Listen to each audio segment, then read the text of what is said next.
What's good? Waiting for the people to get in.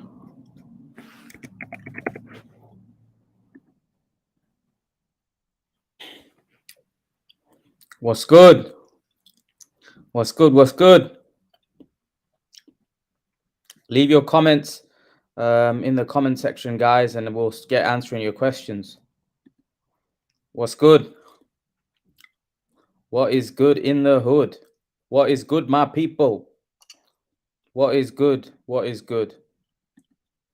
It's great doing a live with you guys, as always. Get your questions in, man. Get your questions in. You know, you guys know how it works now. You guys know the score. You guys know the score. Get your questions in, guys. Smash. Oh, yeah. Everyone in the live stream, smash the like button as well before we get going. Let me just get this link and put it in. That statement is the most delusional thing I've heard. Yes, sir. It is the most delusional statement any. Imagine like if I was like a YouTuber, famous YouTuber, and I said, guess what, guys? You know what? I can beat Roger Federer in a tennis game because apparently I play a little bit of tennis, and Roger Federer's been doing it his whole life. And I all of a sudden pop up, play a few matches here and there, and I say just because I'm a big star, I'm gonna beat Roger Federer. It's absolutely absurd. It's absurd. The untraceable Don says from round one it would be one-sided. It wouldn't even be one-sided. It'd just be dangerous. It'd just be not great to watch. So Tossian Bay says I can't wait to see someone knock Jake Paul out playing with real fighters. You know what? Jake Paul probably would have got knocked out by Haseem Rahman. But I didn't understand that fight. I didn't know why he didn't fight a cruiserweight. Why not just fight a legitimate cruiserweight, an up-and-coming cruiserweight, or a unknown cruiserweight? Why fight Haseem Rahman, who's a heavyweight, when you knew there was going to be trouble with weight issues and you knew there was going to be trouble with, you know, the guy coming down and making weight? So was it a ploy all along? Is it a case where he was trying to get a name on his record that he know would be depleted, because people know who Haseem Rahman is, because Haseem Rahman's dad was a heavyweight champion of the world. You know, he beat Lennox Lewis. So KE Boomerang says your video should be banned just because you talk about Jake Paul. Jake Paul's hot topic right now. Kevin Lowe says Jake Paul says ridiculous things like that to generate clicks. He is known that before. He's known for that before he even started boxing. Don't take him seriously. I don't really follow Jake Paul when, you know, he was in his YouTube world, so I don't know about what he used to do in the YouTube, Kevin. But all I will say is that I would love to see Jake Paul in there with a Tommy Fury. You know, I think the Haseem Rahman fight, I think that was a very dangerous fight for him, actually. Rahman is a very, very big guy, big, solid guy. And I don't think Jake Paul should be fighting someone that can box, that is bigger than him. I think he should probably be fighting guys that may be a little bit smaller than him. Untraceable Don says, what happened to BJS will happen to him, just worse and sooner. Yeah, I think Paul might get knocked out cold, though. I think BJS is a proper boxer. And he has good defense, and he knows how to get out of the way and stuff. Whereas Jake Paul, not so much. So he probably get flattened. Kevin Lowe says, people talk about Jake Paul more than actual boxers. The sport is in the gutter. Yeah, they do. I see on Facebook, like, literally everything about him. Michael Benson literally tweeting, like, so much stuff about him. It's kind of weird that people give Jake Paul so much press and so much, like, he's literally gets a lot more coverage than world champions. Like, world champions don't get the coverage that he gets. Let's be honest. Whenever Jake Paul says something, it gets made big news in the boxing world. It just shows where we are in boxing. The untraceable Don says, Mauricio Suleiman said he'll make him interim champ if he beat Rahman. Yeah, he did. He did say that. He said he'll not make him interim champ. He said that he'll give him a WBC ranking, didn't he? He said he'll give Jake Paul a WBC ranking if he beats Haseem Rahman, which that in itself is absurd, you know. Eddie Hearn said, So Kevin Lowe says, Eddie Hearn said that Ben Eubank fight happening is unlikely. Yeah. Yes, it probably is. I don't know. I don't know. I don't know about this fight. It just doesn't seem right. You know, when people said that Joshua Fury was done, and I didn't kind of believe it. It just didn't feel right. This doesn't feel right to me. I think Conor Benn might fight somebody else. I think Conor Benn might fight somebody else. He's not fighting anybody, Conor Benn, of note at the minute. He needs to fight somebody. Yeah, I don't think he's gonna fight anybody of any note. He went on Instagram and he was goading Thurman, wasn't he? He said, "Stop living in the past and look at the present." Keith Thurman, if Keith Thurman gets himself in shape, Keith Thurman will beat Conor Benn. Trust me, Keith Thurman is still Keith Thurman. You know, Conor Benn is very, very unproven, very untested. Let's get that straight. Very untested. Yeah. So we need to put respect on some fighters like Keith Thurman, who was a unified welterweight champion, who I thought at one point was the baddest welterweight out there. Unfortunately, you know, injuries and all of that really hurt him. Otherwise, Keith Thurman was a real dude. He was the real deal. Tossian says, why? Because fake news sells? Yeah, it does sell. Fake news does sell. Of course it does. Fake news sells. In his recent Insta Live, Eddie Hearn said that, yeah, I don't think Ben Eubank's going to happen, to be honest. I don't think Ben Eubank's going to happen. Guys, smash the like button. Everyone in the stream, if you can smash the like button and get your comments in, guys.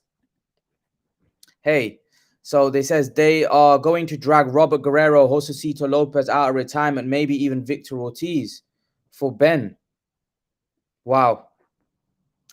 You know, Victor Ortiz is a very, very old man. You know, this guy got knocked out by Collazo long time ago. So that is not a fight that I really want to see. Victor Ortiz is past his best. Years past his best.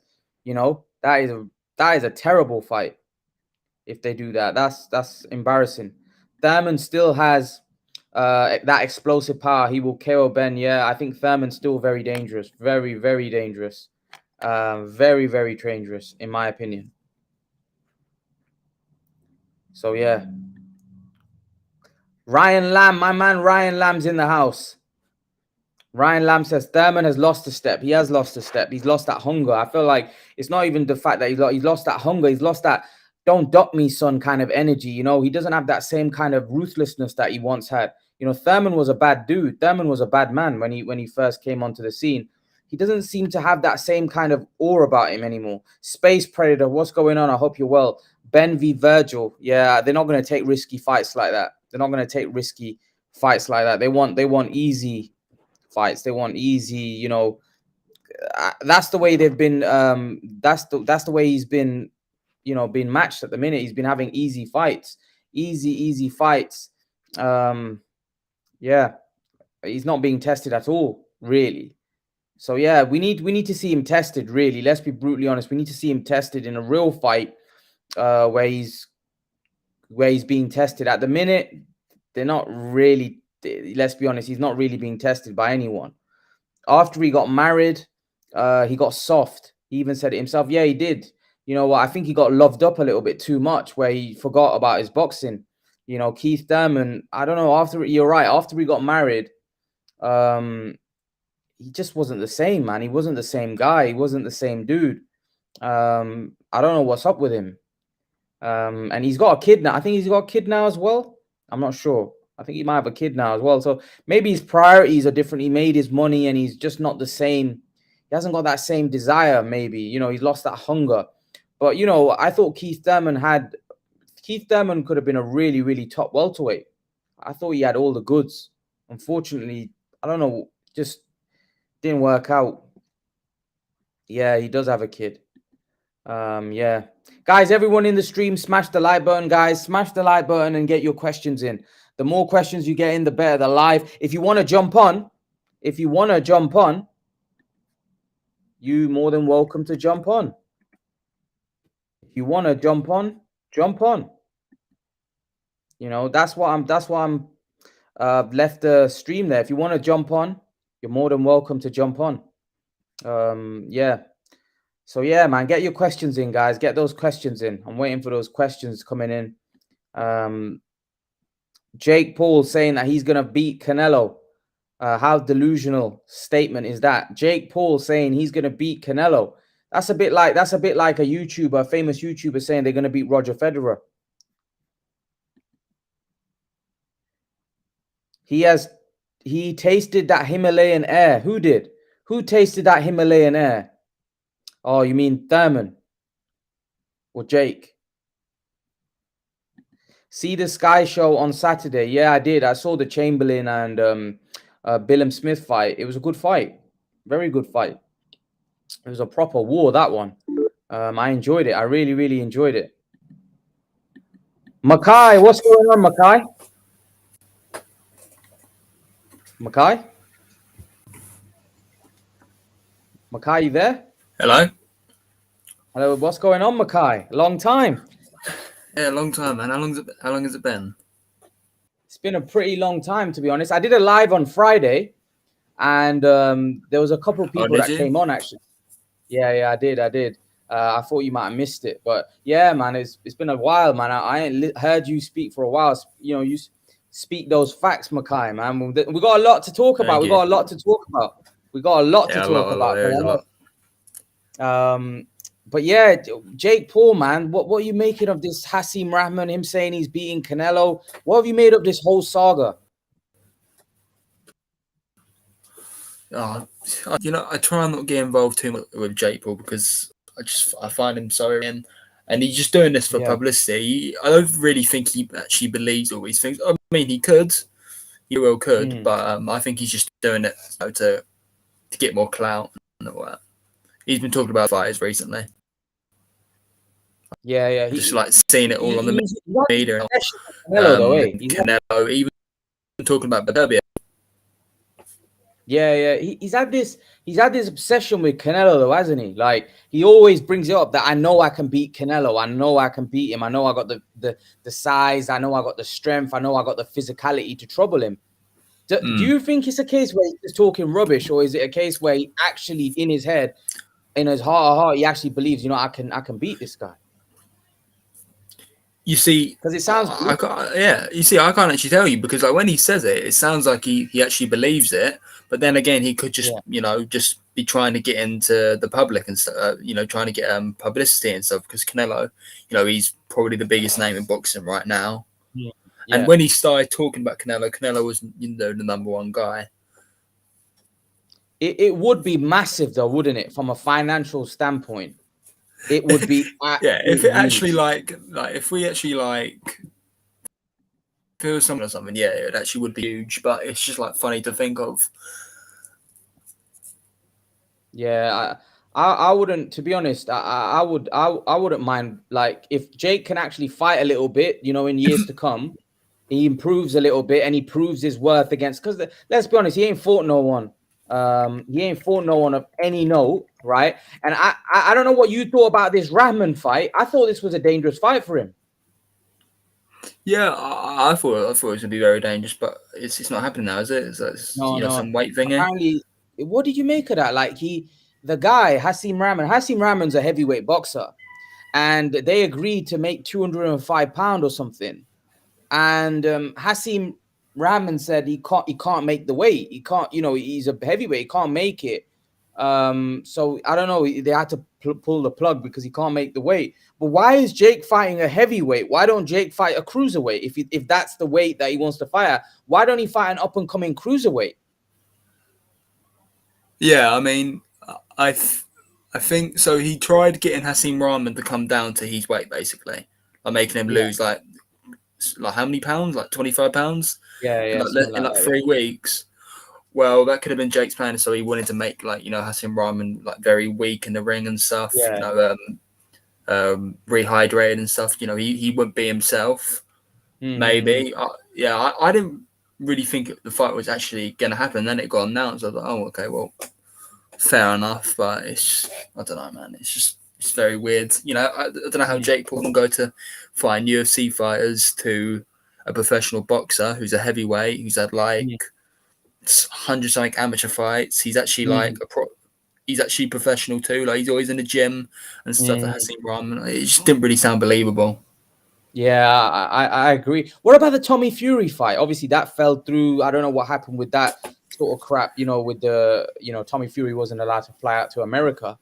But what were you interested in that fight? I thought that fight was pretty good. I actually like that fight because Jake is bigger than Tommy, and they're relatively about Tom. Let's be honest. I know Tommy's Tyson's brother, right? But let's be brutally honest. Tommy's not great either. You know what I mean? He's like a YouTuber, like a reality star as well.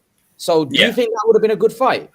Honestly, Jake Paul could actually won that fight. I mean, Tommy Fury, he's had, I think he had like 10 amateur fights, and then he came into the pro game. And then I don't know how many pro fights he's done now, but like, he's not really a boxer, is he? He's more of a celebrity now. And like, even watching him fight, Jake Paul honestly can actually win that fight. That fight actually is a lot more interesting. Yeah, I'd have to agree with you. I think that fight is a really good fight. I think it's I think I might have picked Jake Paul to win that, to be fair. Yeah, I don't even think Tommy Fury is that good, honestly. Neither is Jake, but like, let's be honest, they basically find the same people. I mean, like he's fighting UFC fights, but like Tommy Fury, the people he's been fighting, they look like they just came out of the pub and stuff. He's twice the size of him, same as Jake Paul usually is to his opponents. So, I mean, I think it's pretty fair. Yeah, I would love to see that. To be honest with you, I think that's a really interesting fight for Jake Paul. Rather than talking rubbish about Canelo and stuff, I think he should probably focus on maybe fighting Tommy Fury and then building his way up. And if he can, obviously make it a success, get to European level, maybe get a world ranking. Then these Canelo talk is a bit more realistic because he does have a massive size advantage over Canelo, but the skill set are so far apart. Just because you're bigger doesn't mean you can compete with someone like that, But remember, if it in 4 or 5 years time, 6 years time, when Canelo gets old, when Canelo becomes an old man, right? Maybe the fight is more realistic. Maybe it makes a lot more sense, Maybe, just maybe.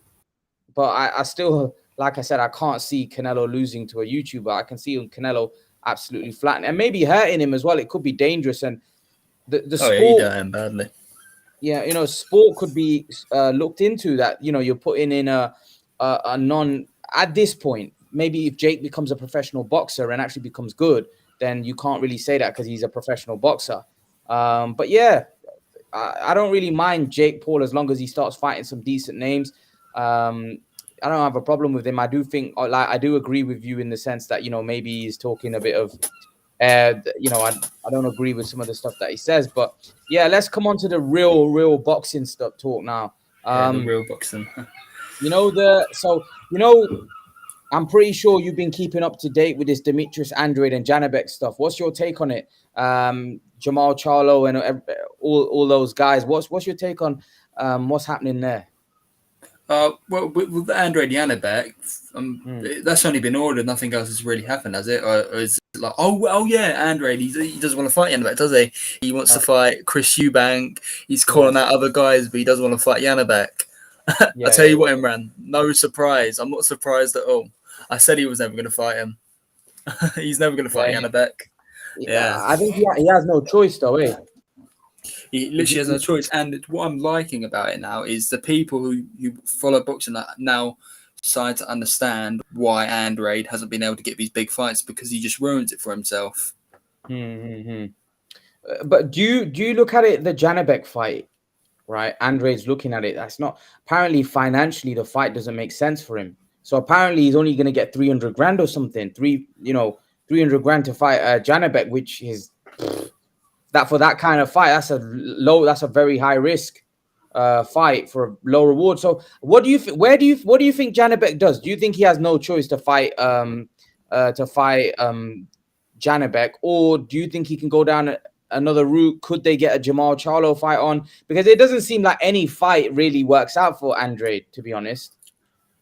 If Andrade can get Charlo, even go up to 168 and get a big fight there, then fair enough. but no one's available. I mean, I'm pretty sure I mean, I have no idea what's going on with Jamal, but I'm pretty sure his fight with Selecki is getting rescheduled, isn't it? So, I mean, so that means Charlo's not available. Golovkin, he's fighting Canelo. Benavidez, I'm pretty sure he's fighting Morel. I don't really know. Or Plant, like they're kind of in the mix, and that's on their PBC side. So, that fight will never happen. And he's calling that Eubank. Eubank's fighting Conor Benn. So, I mean, Andrade kind of has no choice, really, in my opinion. Yeah, to be honest, I really want to see the Janabek Andrade. I want to see Andrade in a proper fight. To be honest with you,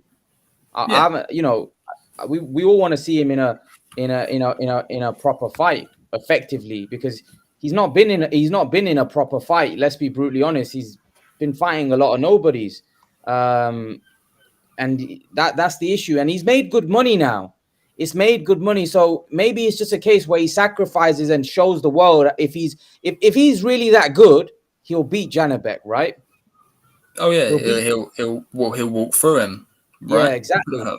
So yeah.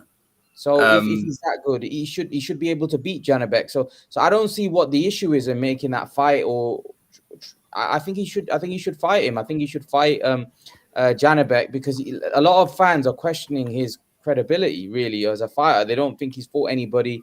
He needs to fight someone, Yeah, I just think Janabek has that style, because Andrade, he's mostly awkward.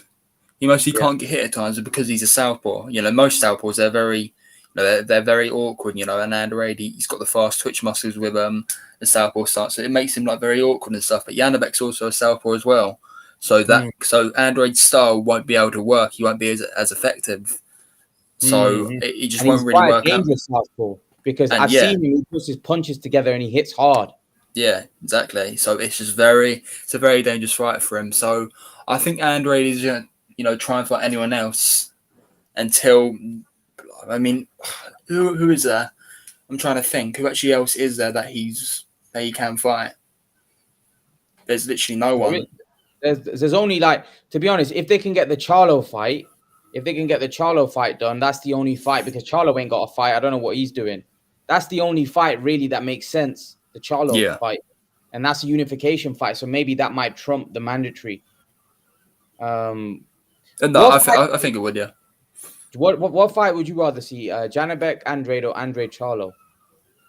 Andrade Charlo. It's I've just decided to want Janabek Andrade, because Janabek's just came onto the scene really, but I've been wanting the Charlo fight for quite a while now, for at least a couple of years. That fight's been called for, so yeah, I'll definitely rather take that fight, but I don't really think it's gonna happen. I mean, most of the boxing divisions are actually quite fun at the moment, but the middleweight, it's just hasn't been good for a while, has it really?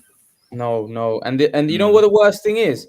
That apparently, like, Benavidez can't get a fight. He was showing frustration, at the Danny Garcia Jose Benavidez fight.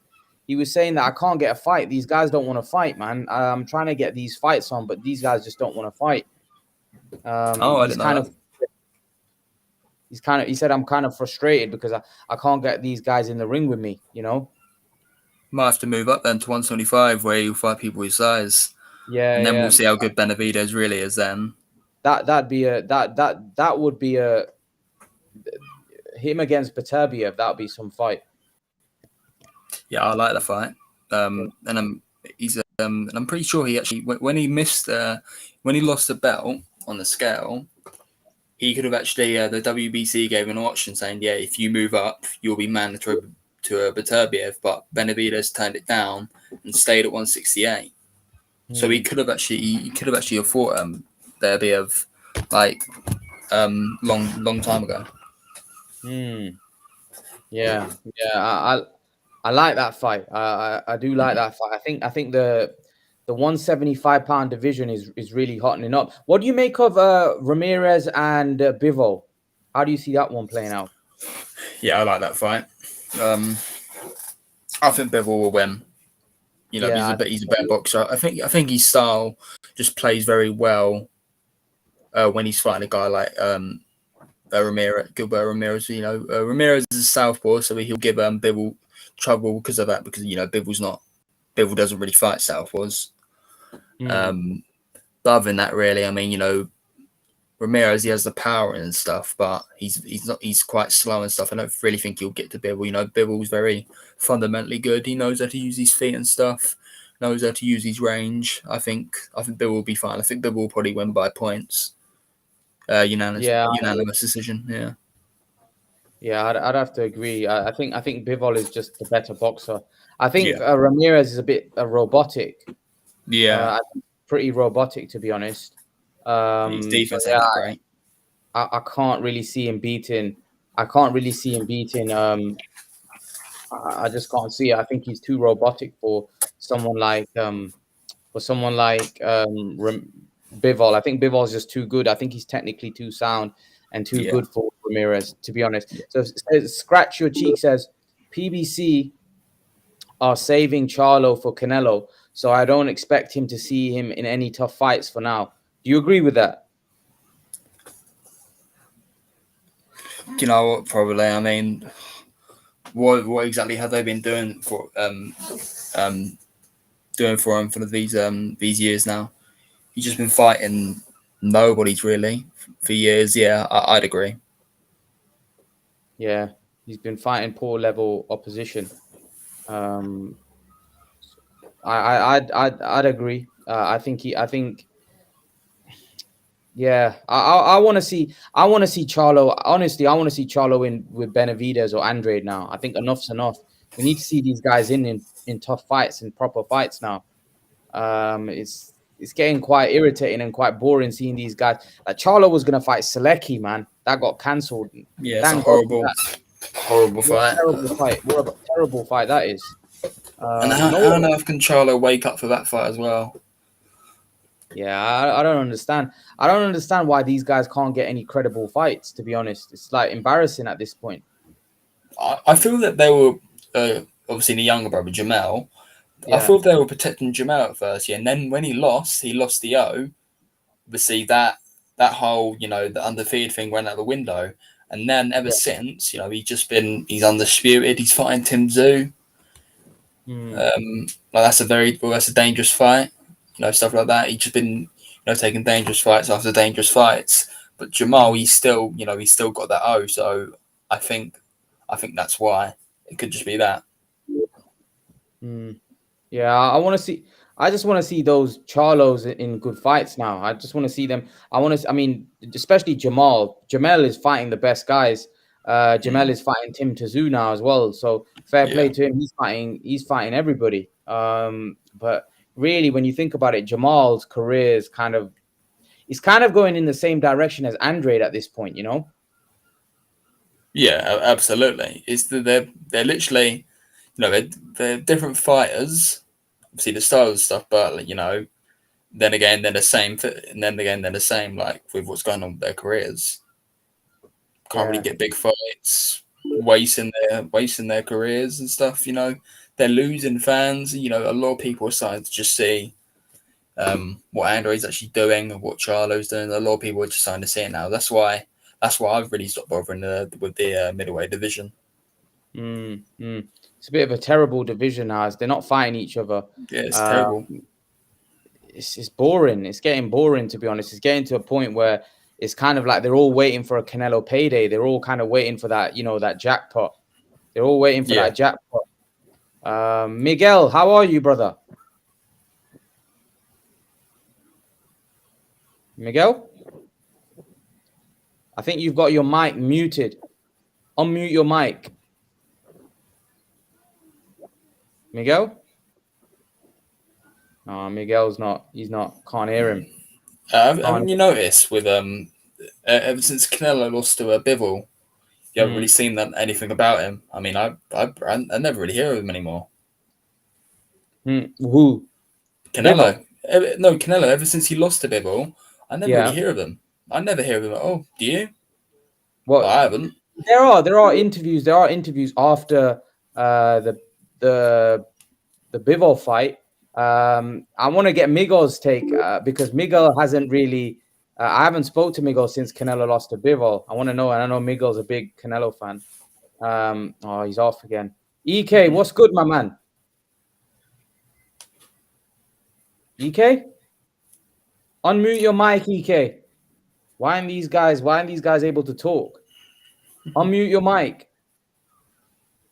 EK. No, he's not coming through. But yeah, what did you make? We didn't speak? Have we spoke after the Canelo Bivol fight? What did you make of that performance? And what do you make of Canelo's thoughts after the Bivol fight? Yeah, like we did speak, but yeah, obviously I'll say it again. Yeah, we'll see. Bivol won nearly every flipping round. I mean, I think I gave Canelo probably 2 rounds. And what was Canelo saying after? What were you referring to? Canelo basically said that, you know, he wasn't right for it. You know, he wasn't right. He didn't feel right. He felt like he got tired. And Canelo feels that, you know, in the rematch, it'll be a lot different. You know, he'll play the fight a lot different, and he knows what he needs to do to beat him in the rematch. How do you see that rematch playing out? Do you see Canelo changing things up and coming with more fire, maybe looking to box a little bit more? And most importantly, how do you think he beats Bivol? Well, the last question I can't tell you, because I don't think there's any way how he can beat Bivol. Bivol's style is just so wrong for Canelo. You know, the guy is so fundamentally good as well. Like Canelo, he'll make it a better fight in the rematch. Everyone usually makes it a better fight when they rematch, but you know, Bivol's still going to win clearly. But the scorecards, Bivol only won by like 1 rounds. And Canelo, in reality, you know, he only won about a couple. he just has to do a little bit better just to get a point win. That's how bad it is. Yeah, I'd have to agree. Like, do you like Canelo obviously wants that rematch. He feels he can beat Bivol. He feels that I can beat this guy in the rematch. I feel I can go in there and I can do him in the rematch. What's your take? Do you think he can, or do you think it's just a case where you're saying that he can't? You're saying that he can't beat Bivol. You just said it, but surely Canelo can have a better strategy than what he had. It felt like he tried to just do what he did what he did with Billy Joe and Plant and that, just wear him down. But maybe he needs to come with another strategy. McCline. Yeah, Canelo. Ever since it was usually after, you know, the whole lockdown thing, when he came back to fight Callum Smith, he just changed his style up. He was just a guy who comes forward, uses his power, his strength against you. That's just what he does. Like he kind of turned a little bit basic in a way, if you know what I mean. He'd do some head movement now and then, but really, he'd go up to you, get you to the ropes, uppercut, hook to the body and then hook to the head. You just throw the same combination really over and over. That's just what he'd do. He'd kind of break you down. He wasn't like how he was against Daniel Jacobs, Golovkin. You know, Canelo was just a lot more elusive and stuff. I think if he comes out of that style, he'll do a lot more better. But I don't think he'll win it. I don't think he'll win it still. I just think he went a bit complacent, if that's the right word. Because Caleb Plant, Billy Joe Saunders, Callum Smith, you know, they were quite easy for him really in a way. You know, Bivol was just a level above them, which I already knew, but not a lot of people did. So Scratch Your Cheek says, I've been watching some newer sparring footage of Canelo. It looks like he's sparring for Bivol and not GGG. Do you think he's trying to get prepared for that Bivol rematch? Well, if he is, it's not a good idea. Yeah, you know, he's got Golovkin in front of him. Yeah, exactly. Golovkin's excited for that fight, man. Hey? I'm excited for that fight as well. Not a lot of people are. Are you? Do you think that a lot of people aren't? But I love that fight still. Yeah, I think it's going to be a good one. You know, I think it's going to be a good one. Absolutely. I do. I think Golovkin's coming with fire. I think he wants to beat. Canelo because he feels he's been hard done by. He feels he's been robbed. And he feels that he hasn't been got he hasn't got a fair shake. So he's coming. You know, he's not coming to play. He's coming to do some damage. So fair play to Golovkin. I think Golovkin's going to bring it. I think he's going to bring the heat. I do. I think that's a good fight, Makai. What do you think? Yeah, I think it's a great fight. I don't know if you're one of them. Do you think Canelo stops Golovkin, or do you think it goes to points? I think it goes to points. Yeah, What do you think? yeah. I don't.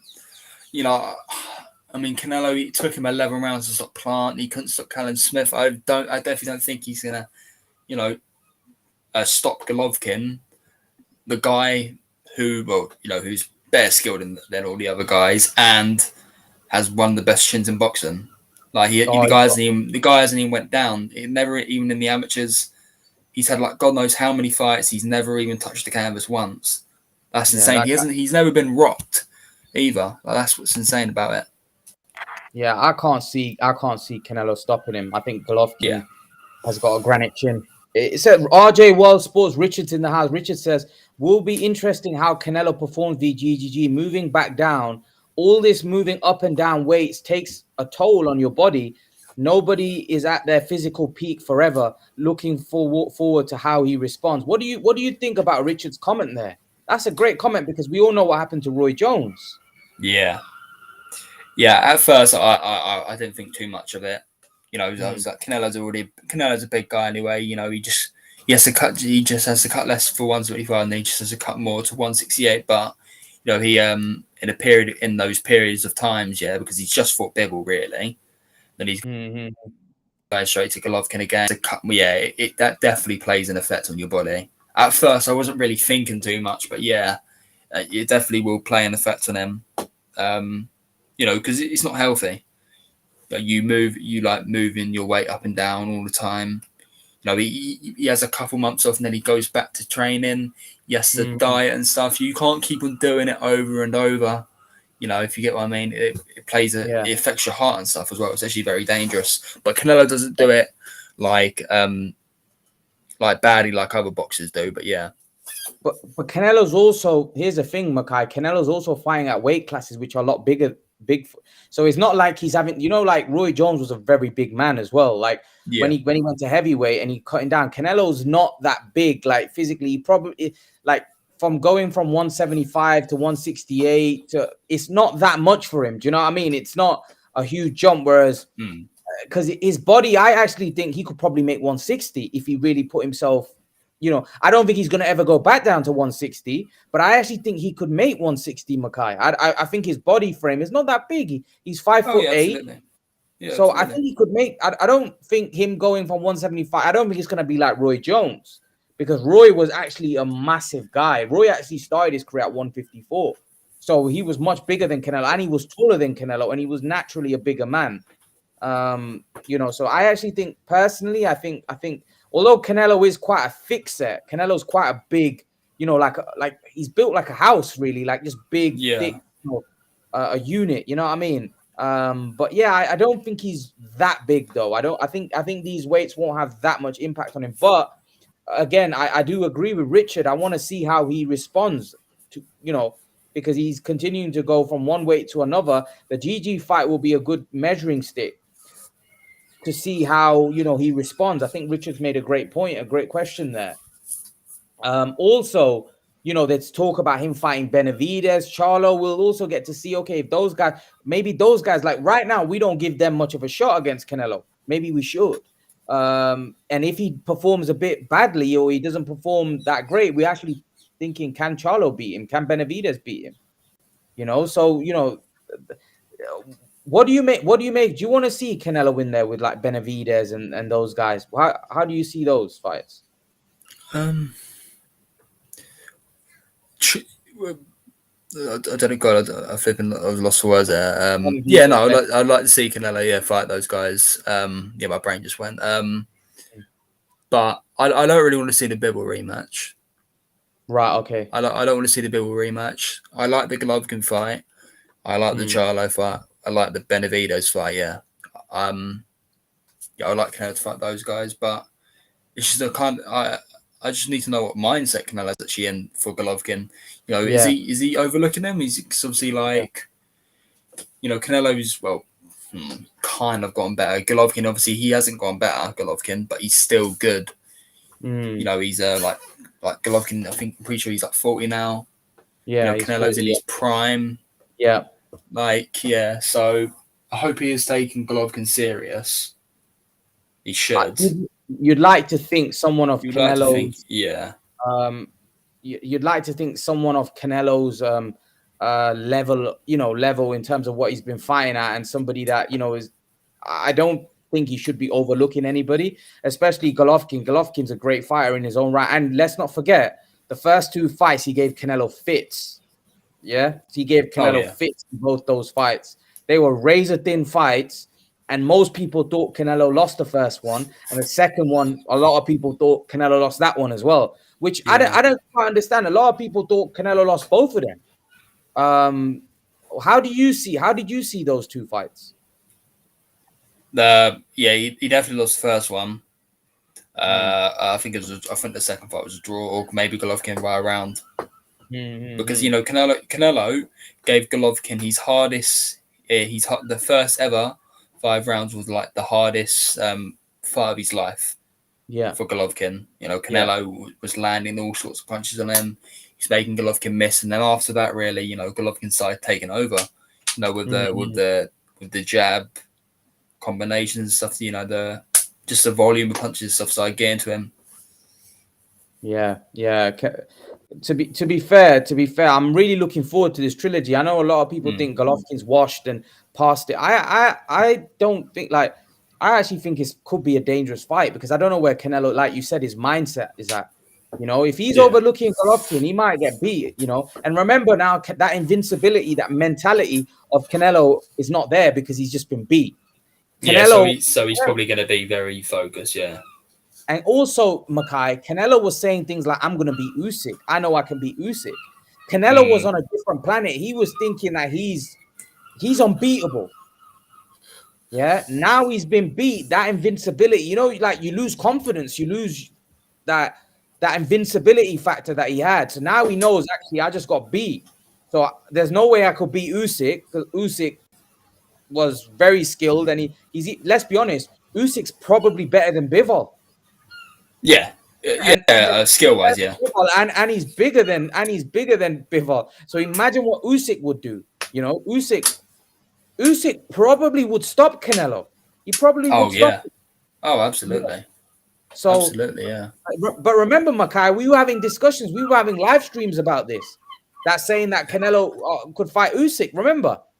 There actually was, bad as it was, there was a lot of people who actually thought Canelo could somehow beat Usyk as well. I saw comments. I even saw people would actually say out loud, Canelo, before he lost to Bivol, he was getting hyped up very, very, very big. Obviously, flipping Usyk, man, what the hell? But now that he's lost, I hope it's actually done something to him. So he's taken, he overlooked Bivol as well in a way, really. Because look how he came out. He came out thinking he was just going to bully him like that. So he probably did overlook Bivol in a way. So I'm just going to bully this guy. Yeah. I think, I was speaking to Christian, and Christian said he doesn't want to see the Bivol rematch. He wants to see Canelo fight Charlo, Benavidez, and Andrade, and that's it. He goes, he basically, Christian said to me, if Canelo beats those 3 guys, I don't think his legacy will be hurt by him losing to Bivol if he beats his contemporaries in his weight class. How do you see it? Do you think if he beats Benavidez, Charlo, and Andrade, that's it? That Bivol fight? Because you said you don't want to see the Bivol rematch because you don't think you think Bivol beats him again. But would you want to see him then fight guys like Benavidez, Andrade, and Charlo?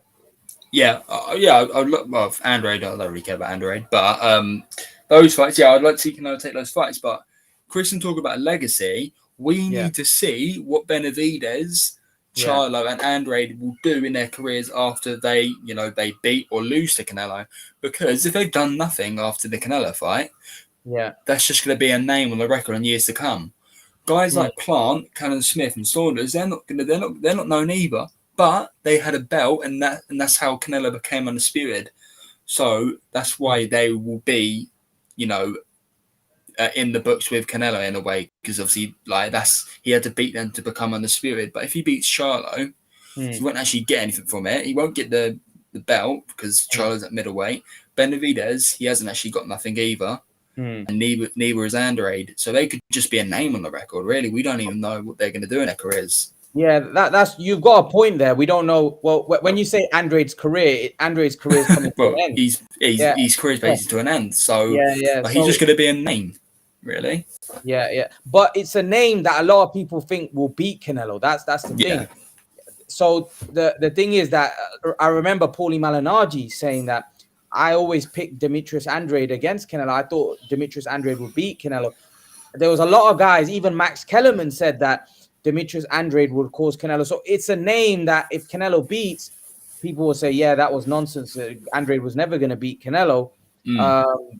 But again, here I can see, I actually think now if Canelo was to beat Andrade, people may, and he was to fight Andrade now, people may say, well, Canelo aged him out. Do you see where I'm coming from? So they will, yeah, they might.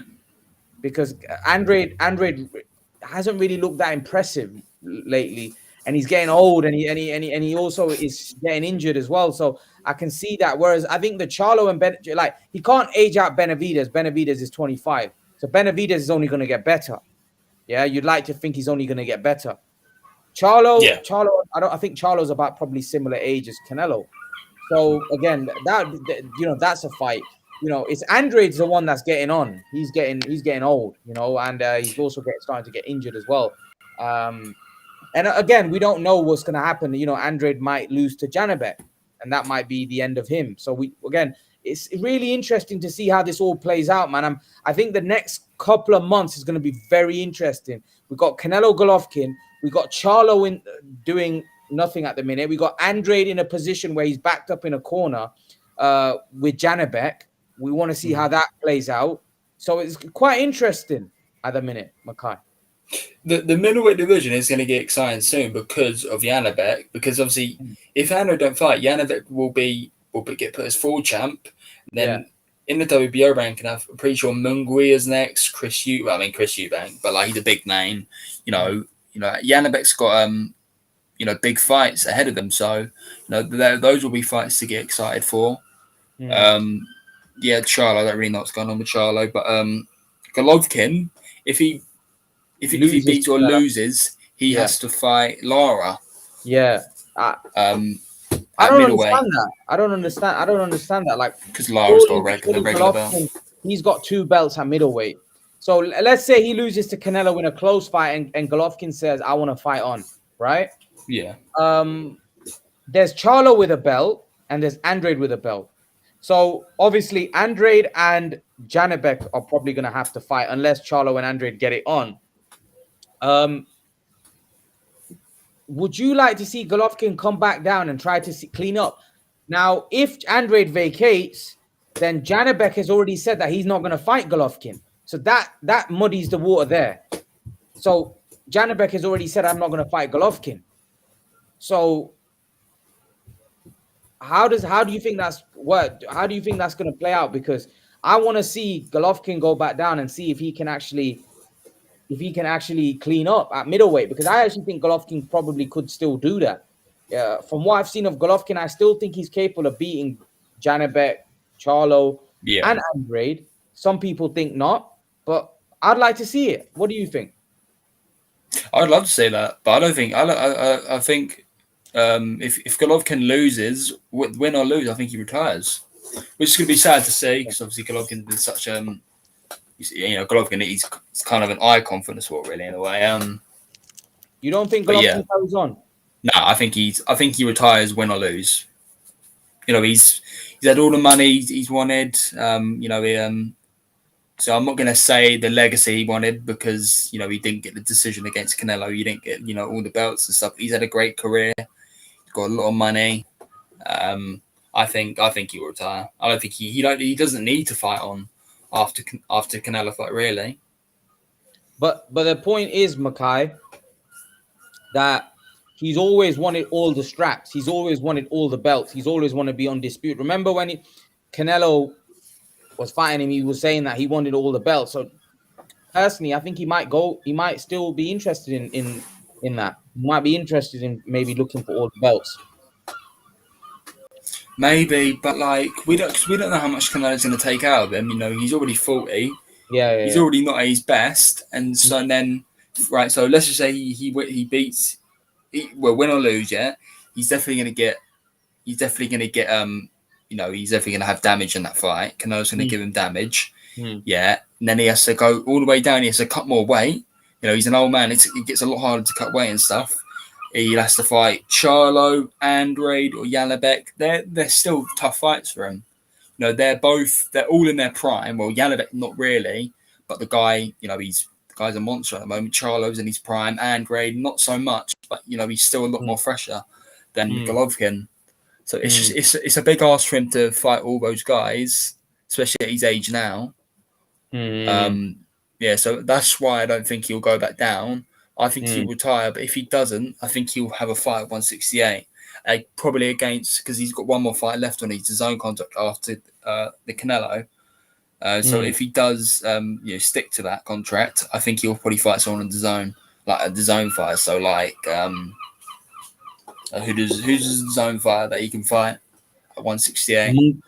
Munguia. Munguia, yeah, Munguia. John Ryder.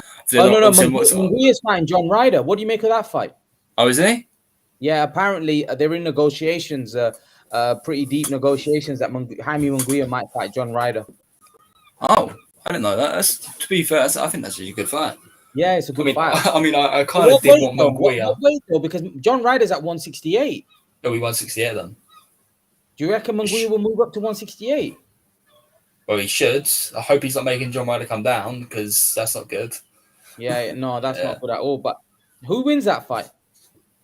Probably Munguia. I think Munguia. Yeah.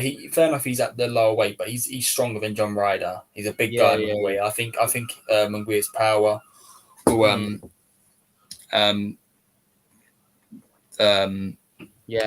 the fight. Yeah, will win in the fight. But isn't John Ryder southpaw? John Ryder's quite tricky though, man. Yeah, but I think he's good. He's a good fighter. Yeah, they was talking about Billy Joe and John Ryder. There was talk about Billy Joe and John Ryder, but John Ryder, I don't know what's happened with that one. I don't know what's going on with Billy Joe. Billy Joe's a bit of we don't know what's going on. Makai, I want to go through some of these questions. So Richard says, GGG really looks uncomfortable these days with body shots. What do you make of that? Obviously, we're talking about. I guess we're talking about the Murata fight. You know, those first few rounds, it was a little bit tough for Golovkin, but I think that was more just ring rust because I was like he was fine really. You know, the commentary didn't help because they were over exaggerating with what actually was happening because we wasn't used to seeing Golovkin like that. They're like, oh, Golovkin's getting pushed back. Oh, Golovkin's heavy breathing. Then it kind of like persuades the people watching it to thinking, Golovkin's losing. He's taking a lot more damage than he actually is.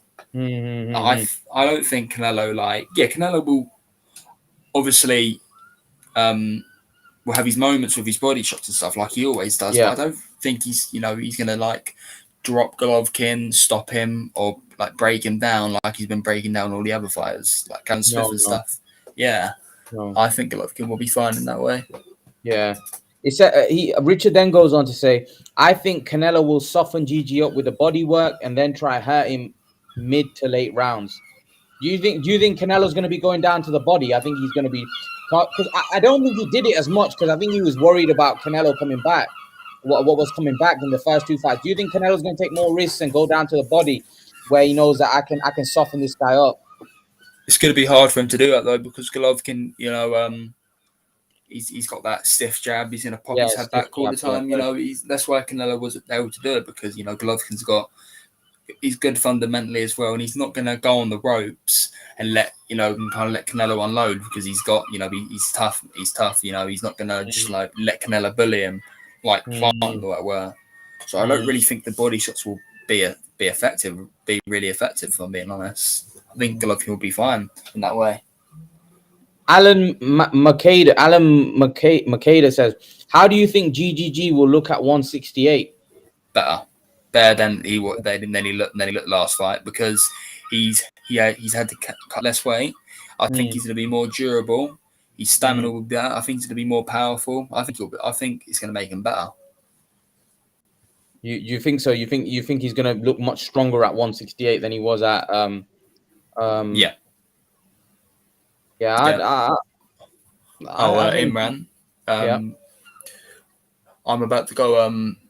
I have to leave like literally in like 5 minutes. I mean, I don't know what time I'll be back, because I'm going to the gym. But like, if you're still on, I'll hop on. No worries, mate. No worries. Thanks for coming on. It's been good talking. Yeah.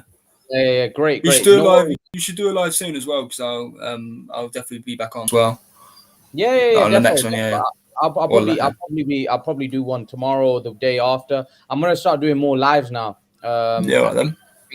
I think it's better doing lives and stuff. I enjoy them. So yeah. Yeah, absolutely.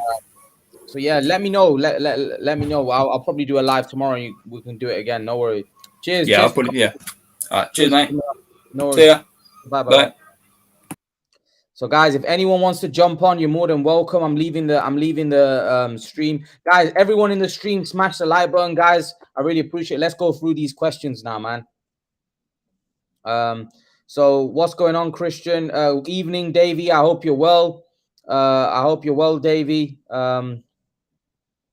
Scratch Your Cheek says Canelo's best fights were at 160. Yeah, I think Canelo's best fights were.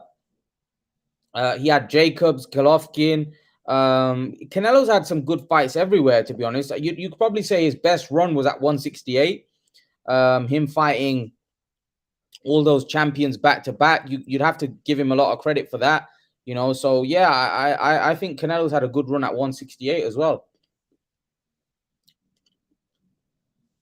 How do I think Golovkin will look at 168? I actually think it's going to be good. I actually think Golovkin, he's older now. It's harder. When you get older, it gets harder to make weight. So I actually think that Golovkin those extra pounds will actually be beneficial to Gennady Golovkin. And I think Gennady Golovkin you'll see a much more energetic, a much more fresher Golovkin. I think the weight at this age, I think going up weight is only going to help him. It's not going to make him worse. So I personally think it's gonna do him good. That's the way I look at it. I think the added weight is gonna definitely do Golovkin good. I think Golovkin's gonna be much fresher. I think you're gonna see a much better version of Golovkin, guys. So so is it George? I don't know how to say the name. Sorry about that. Butchered your name. Nonito Donaire said yesterday he wants to fight Kazuta Ioka for the WBO 115-pound title. Nonito Donaire needs to retire, man. He looked absolutely shot to bits against Inoue in that rematch. Oh my goodness. Teddy Atlas actually said in his podcast, he actually predicted that to happen. Teddy Atlas said that generally when a great fighter fights an older fighter, and the older fighter does a lot better than what people expect, and then there's a rematch, the older fighter gets destroyed in the rematch. That's exactly what happened. Donaire looked shot to bits. So he ain't beating Ioka. Ioka will beat him, in my opinion, because he looked shot. I actually think that we saw the best. I know Donaire beat Obali, but Obali's not a Donaire. I mean, Obali for me is not he's not a Inoue, and he's not a Kazuta Ioka. I think he should stay. I think Donaire should retire. He looked shot against Inoue. Inoue hurt him badly. So Richard, what's going on? Richard says, for me, first fight, Canelo-GGG nicked it, but you could argue Canelo won first 3 rounds. GGG took middle 6, and Canelo won last 3 rounds. That makes the first fight a draw. It was a crazy scorecard that ruined it. I think a lot of people would probably disagree with you there, Richard, about the first fight, because I think a lot of people had Golovkin winning pretty soundly. But I can see what you're saying, because I remember watching the first fight, and I actually thought the fight was a lot closer than what the commentators and people were saying, because Canelo was landing the eye-catching shots. but Golovkin was landing more volume. So I can see why. People thought Golovkin won, but I can also see why some people like yourself, Richard, had the fight close. I think it was that bad scorecard. I don't see how anyone could have had it 118, 110 in favor of Canelo. That was an absolute disgrace of a scorecard. Yeah. But I do think the fight was a lot closer than what people probably made it out to be. I think Canelo didn't get enough credit for some of his eye-catching shots. I think Canelo landed a lot more eye-catching shots, but Golovkin he landed more volume. And it looked like Canelo at times was a lot more uncomfortable in the fight than what Golovkin was. Golovkin's just that. That was Golovkin, for me, near his prime. Some would say in his prime. And, and he really stuck it on Canelo at times. And Canelo showed a great chin. He showed great boxing IQ, because most fighters wouldn't get through that. Most fighters would get KO'd. Canelo showed why he was a great fighter that night. Canelo showed why he's a special fighter, and Canelo doesn't really get a lot of credit for that. I wonder, so Scratch Your Cheek says, I wonder, will Canelo loss make him more dangerous? We have to wait and see. Will it make him more softer? Will he not be the same fighter? One thing I will say about Canelo lost to Mayweather, and Canelo came back stronger from that. So I don't think Canelo Alvarez is a type of guy to lose a fight and disappear like Naseem Hamed. I think Canelo Alvarez is the type of guy, when he loses a fight, okay, now he's going to work even harder. Now he's going to work his socks off. Now you're going to see a much better Canelo Alvarez. So I think Canelo's just going to get better now. I think you're going to see a much better version of Alvarez, because I think Alvarez, for me, wants to prove that he's top dog. Alvarez has been hurt. His ego's been hurt. For me, losing to Bivol was really hard for him to take. You could clearly see when he was doing the press conferences, the interviews after, Canelo was really, really deeply hurt. And Eddie Hearn had a golf event or a golf match the day after he lost. And Eddie Hearn said, Canelo said he couldn't believe how he lost the fight. He was just so shocked and he was so gutted that he lost. And he said he was deeply hurt by that.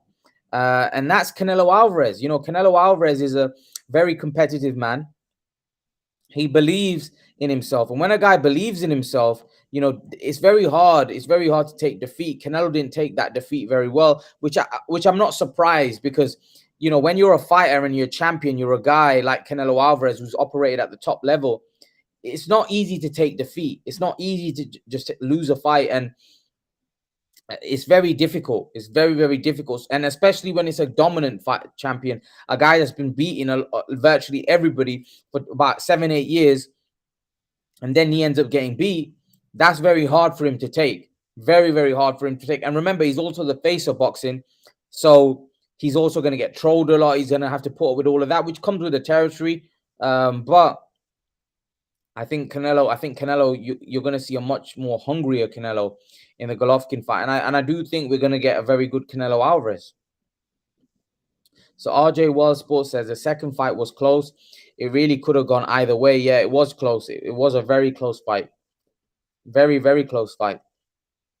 You have to give, like I said, you have to give both of them credit, because both of them put great fights on. They were all great fights. All of them. They were all great fights.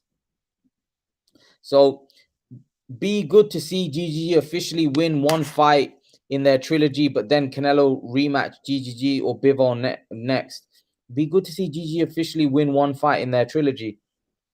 A lot of people want to see Golovkin win, because Golovkin, they feel like Golovkin's been hard done by. Some people feel Golovkin won both fights and didn't get the decision. So I said this before, that if Golovkin wins, it will be like the Marquez-Pacquiao situation, where a lot of people wanted Marquez to win because they thought he had been robbed and he hadn't got justice. So it'd be a similar situation to that if he pulls it off.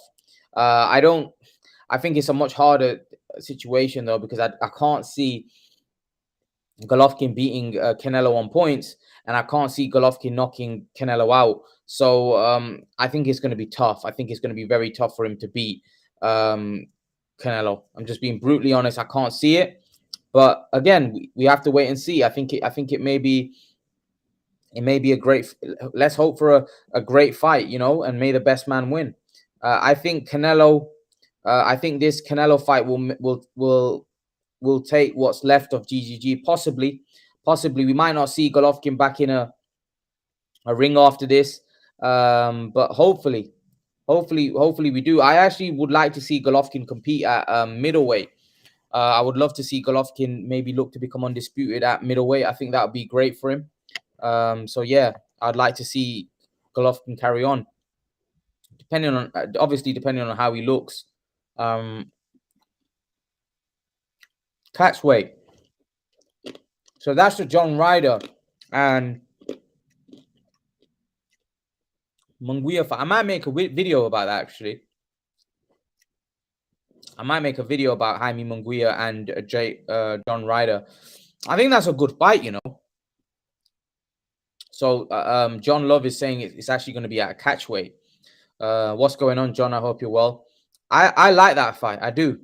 Honestly, I like that fight. I think that would be a very, very good fight. I think it makes a lot of sense for both guys as well. I really would like to see that, to be brutally honest. So Jake would get mocked.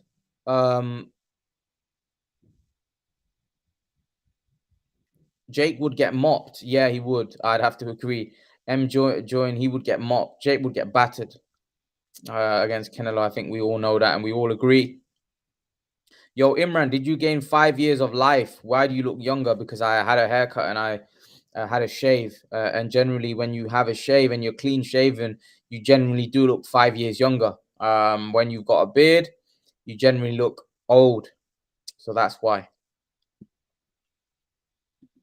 So GGG said he'd prefer the fight at 160, but prepared to try out 168. I think 168 is the best weight for GGG now. I do. I don't understand why GGG never wanted to fight at 168. I don't understand what his reasoning was, and I don't understand why he never really wanted to go to 168.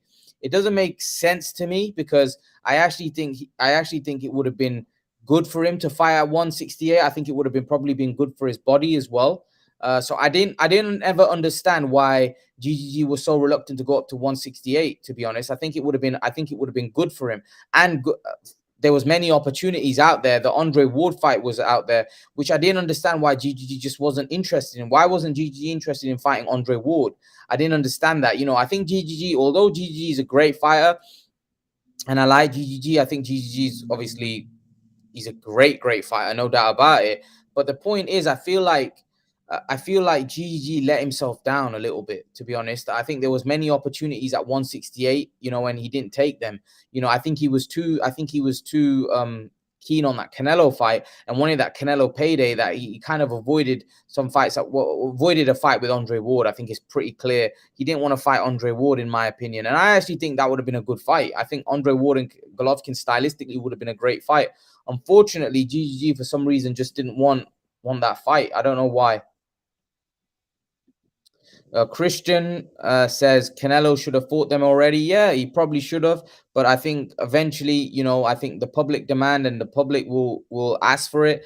And I think we'll get it. And I think when we do get it, I think he'll be massive. So yeah, I think Canelo will probably fight them. I believe the coach for Benavidez teaches them the same style. Also, have you seen the box for Canelo-GGG 1? It was close. Yeah, it was close. I think the general consensus was a lot of fans, though, were GGG 1. And not just fans, but pundits as well. Pundits had Canelo losing that fight as well. So maybe that was a case because, people automatically sway with the guy that, not the underdog, because I think Golovkin might have even been a favorite in that fight. I mean, people always sway with the guy that's not the politically connected fighter because there's this narrative in boxing that the politically connected fighter gets the decisions, which isn't a narrative, is actually the truth. Generally, the politically connected fighters end up getting the decision. So people think that there's a lot of corruption and there's a lot of dodgy business going on in boxing, which, is clear that, when we see decisions like Taylor and Cattrall, that these type of decisions do happen. These poor decisions, these decisions that, we think that are disgrace, which they are. and not good for the sport, because let's be brutally honest. Let's be honest. There's been a lot of poor decisions of late, and this has probably been happening in boxing a lot, where the guy that's the more politically connected fighter seems to get the decisions when really he doesn't deserve to win the fight. And that's what, for me, is not a good, it's not a good look, because for me it hurts the credibility of the sport, because I feel like irrespective of the names fighting, the judges should judge it independently. That's their job. Their job is to judge the fight, not judge the person's reputation, and if the fight's close, you give it to who you think won. Not, but I feel like, obviously, and it happens at lower level. I was actually speaking to somebody today who actually competes at amateur level, and he said that or amateur level, and he was basically saying to me, Imran, that the corruption in boxing happens even at the level that I fight at. If the promoter of the show puts on a show and it's a close fight, and his fighter, his fighter is fighting, he gets the decision. That works in everywhere. But I said to him, it hurts you guys a lot more than it hurts the top level guys, because they're getting paid millions to do what they're doing, whereas you guys are actually trying to make it, and so that loss and that defeat on your record will stop you turning pro, or it could stop you getting fights. That's the thing. So at the lower level, it happens as well, but the consequences are far greater, and that's the problem with boxing. Also, when you're fighting at lower level, no one's watching it as well. So when you're fighting at higher level, like Golovkin, Canelo, we all saw it. So people were saying robbery, this, that, and the other. So your stock still stays up when it's being publicized and watched on TV.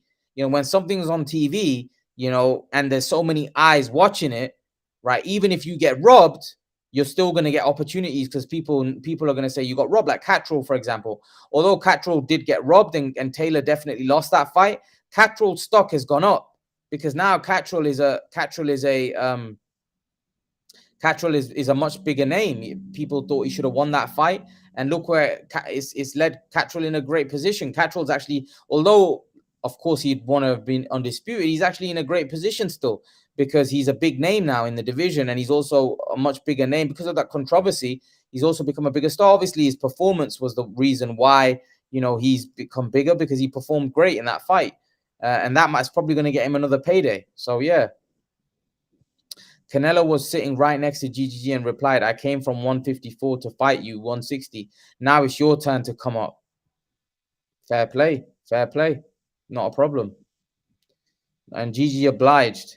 Yeah, so AR Smith says, second fight was closer to a draw or 7-5 either way. Yeah, it was a close fight. The second fight was a very, very close fight. It could have gone either way. For me, but I thought Canelo might have done enough, but to me, it was a close one. It was a close one. If GG had got it, I don't think you could have complained. If it was a draw, I think a lot of people think it should have been a draw, the second fight, and they think Golovkin should have won the first fight. So the result should be altered. So Canelo got the draw and the second fight, where a lot of people think that the first fight should have been a Golovkin win, and the second fight should have been a draw. But I like the way Canelo changed up his game in the second fight, and how Canelo came out more aggressive and pushed Golovkin back. I really like how the fact that Canelo showed versatility, and how Canelo was able to push Golovkin back in the second fight, because nobody thought Canelo could do that, especially after watching the first fight. I don't think anyone thought that Canelo would be able to push Golovkin back. I don't think anyone thought that Canelo would be able to, push Golovkin back on the back foot, and he was able to do that. So that was incredible from Canelo, and that, for me, my respect for Canelo really improved, because Canelo, after what happened in the first fight, and after him taking big shots, and after him going through what he went through, for then Canelo to say, you know what, I'm going to put it on him, and I'm going to put him on the back foot. I think that shows how great Canelo is, to be honest. So Ruben says, salute from Texas. What's going on, brother? I hope you're well. I hope everything's good at your end. But yeah, salute to you as well. What is going on, Stephen? I see Stephen in the house. Wa alaikum assalam, Stephen. What is good, brother? I hope you're well. Stephen's in the house. So Scratch Your Cheek says Munguia's options are Ryder, Jacobs, Charlo, and Eubank Jr., which are all good, have a good chance to beat him. Munguia has good options. I like Munguia. I just want to see Munguia in big fights. Munguia, I think he's very protected. He's had a lot of fights. He's had a lot of fights, to be honest. But we want to see him in big fights. We want to see, Munguia in tough fights. We haven't seen Munguia in any tough fights. John Ryder would be a good fight. John Ryder would be a good fight. I think that would be a really good fight. I'd look forward to that. 100%. I'd look forward to that. That would be a top fight. So what's this? Timian Fakuluju says, Imran, why do you like to cut the beard or cut off the beard, fam? You look better with it, man. I don't know. I don't know. I look younger. I don't know if I look better. I don't know. I don't really like the beard, to be honest. It gets quite itchy as well. It gets quite itchy because I clean shave and then I grow a beard. It kind of gets itchy. So I'm probably better off clean shaven, to be honest. AB says should have been GGG win or draw because GGG robbed first. Should have been GGG win or draw because GGG robbed first. Yeah. Look, I get what you guys are saying. I get where you guys are coming from. I get what you guys are saying, but some people think it was closer. The fights were closer. Some people think Golovkin won both. And there is a general consensus that Golovkin won both fights. So my man Steven says he lost both fights. Yeah, I said it. He lost both fights. Fair play. If you think he lost both fights, there are a lot of guys. Teddy Atlas thinks he lost both fights. Teddy Atlas thinks he lost both fights, to be fair.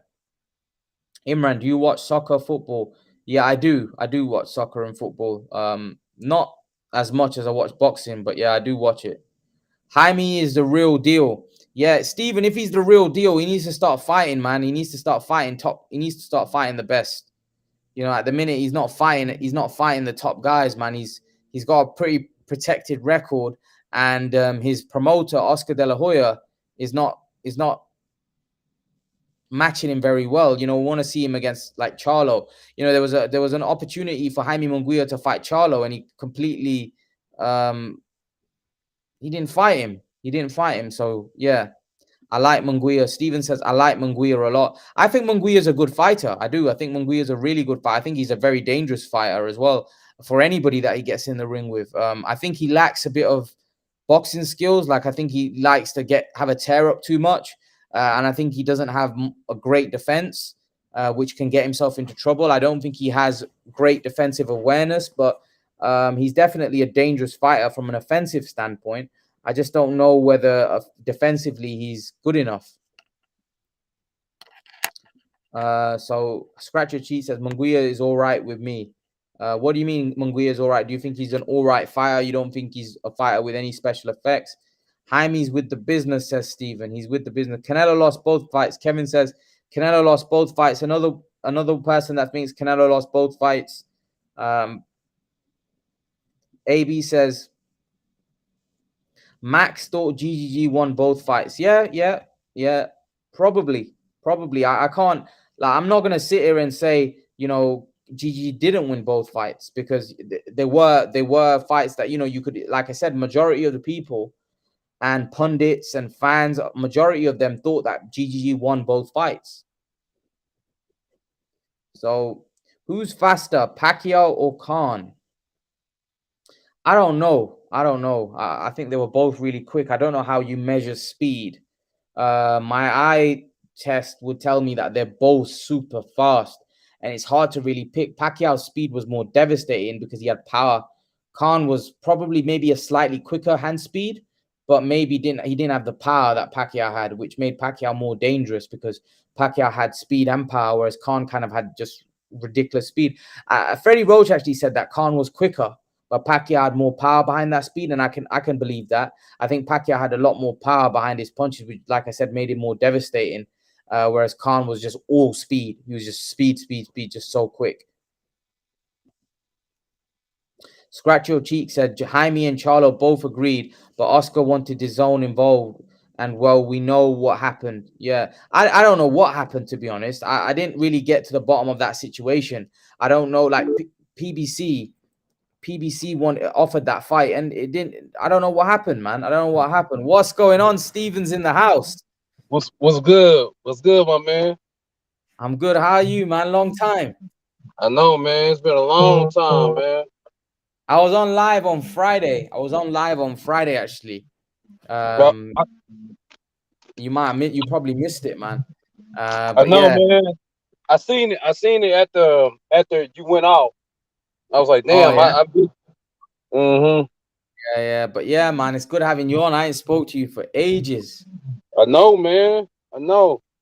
So so what we talking about now? We talking about Jaime? Or we talking about what we talking about? Yeah, Jaime Munguia. Basically, first before we move on to Jaime, I want to ask you, what do you make of all this crack about Jake Paul and Haseem Rahman? Because Jake Paul's now come out and said some crap about Canelo that he feels he can beat Canelo. But what do you make of first Jake Paul and Haseem Rahman? Because I know you probably know about Haseem Rahman, the heavyweight champion of the world, the former heavyweight champion of the world, who beat Lennox Lewis. What do you make of his son? Have you seen him fight? And how do you think that fight would have played out? And what do you make of the fact that Jake Paul wanted to fight a heavyweight and make him come back down to 205 pounds, but not just fight a cruiserweight that's coming up on the same level? Do you think it's a case where he knows Haseem Rahman has a name, so he's trying to use that name? Yeah, he was. Yeah, that's precisely it, man. I think he figured that Haseem would have been somebody that he could have potentially beat. But here's the thing, man. Here's the brass tacks on it. Haseem Rahman Jr. He's a for real boxer, and I think he got to Jake Paul's his camp that listen, man, this might not be a cherry pick for you. It might not end up going the way you want to, and so he's seen that, and so now he's trying to play these games, and now he's talking about he could beat Canelo and all this, that, and the third. But see, we're at fault. Us, the people, we at fault because we keep on giving him an ear. We keep on giving him eye and eye. We need to stop paying attention to him and his shenanigans, and he'll go away. I was excited about this fight. I'll be honest, because I was like, yeah, finally, he wants to be a proper boxer. He's gonna fight a proper boxer because Haseem Rahman is 20-1. Like, he's only lost one fight and he's a good fighter. I was excited. I thought, yeah, we're gonna find out how good Jake really is, and then it pulls through, man. It pulls through. I was disappointed.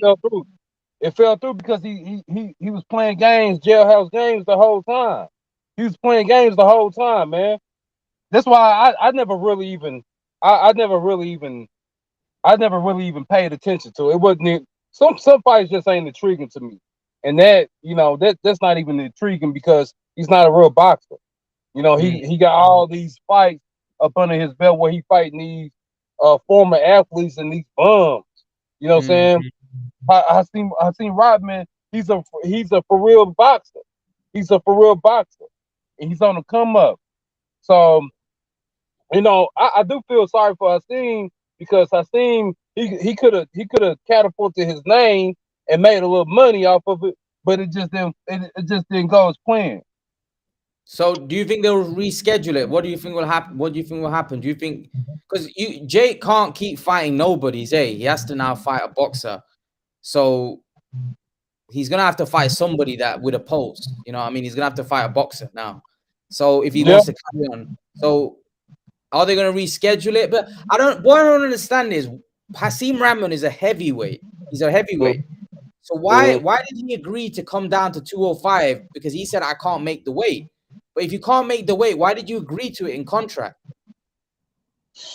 I don't know, man. I don't know. I think a lot of things, as with a lot of things seem appealing at first glance, and once you really peel back the layers and you analyze it, you realize that hey, we did the math, we did all the calculations, and it's just not adding up to be something that is that makes sense. So I think that was the what happened was they thought that it was they the way they forecasted it. It seemed like it was going to be a good business move, but they see that there's some dangers and everything else. So I think that's why all the changes and alterations came into play.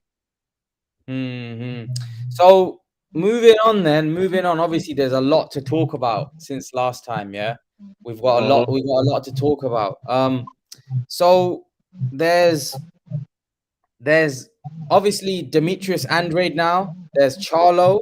Yeah, Demetrius Andrade's kind of been pulled in a corner where he has to fight Janabek. I don't know if you know about it. He's got a mandatory, about Janabek. And that guy's a monster. He's a great fighter. Yeah.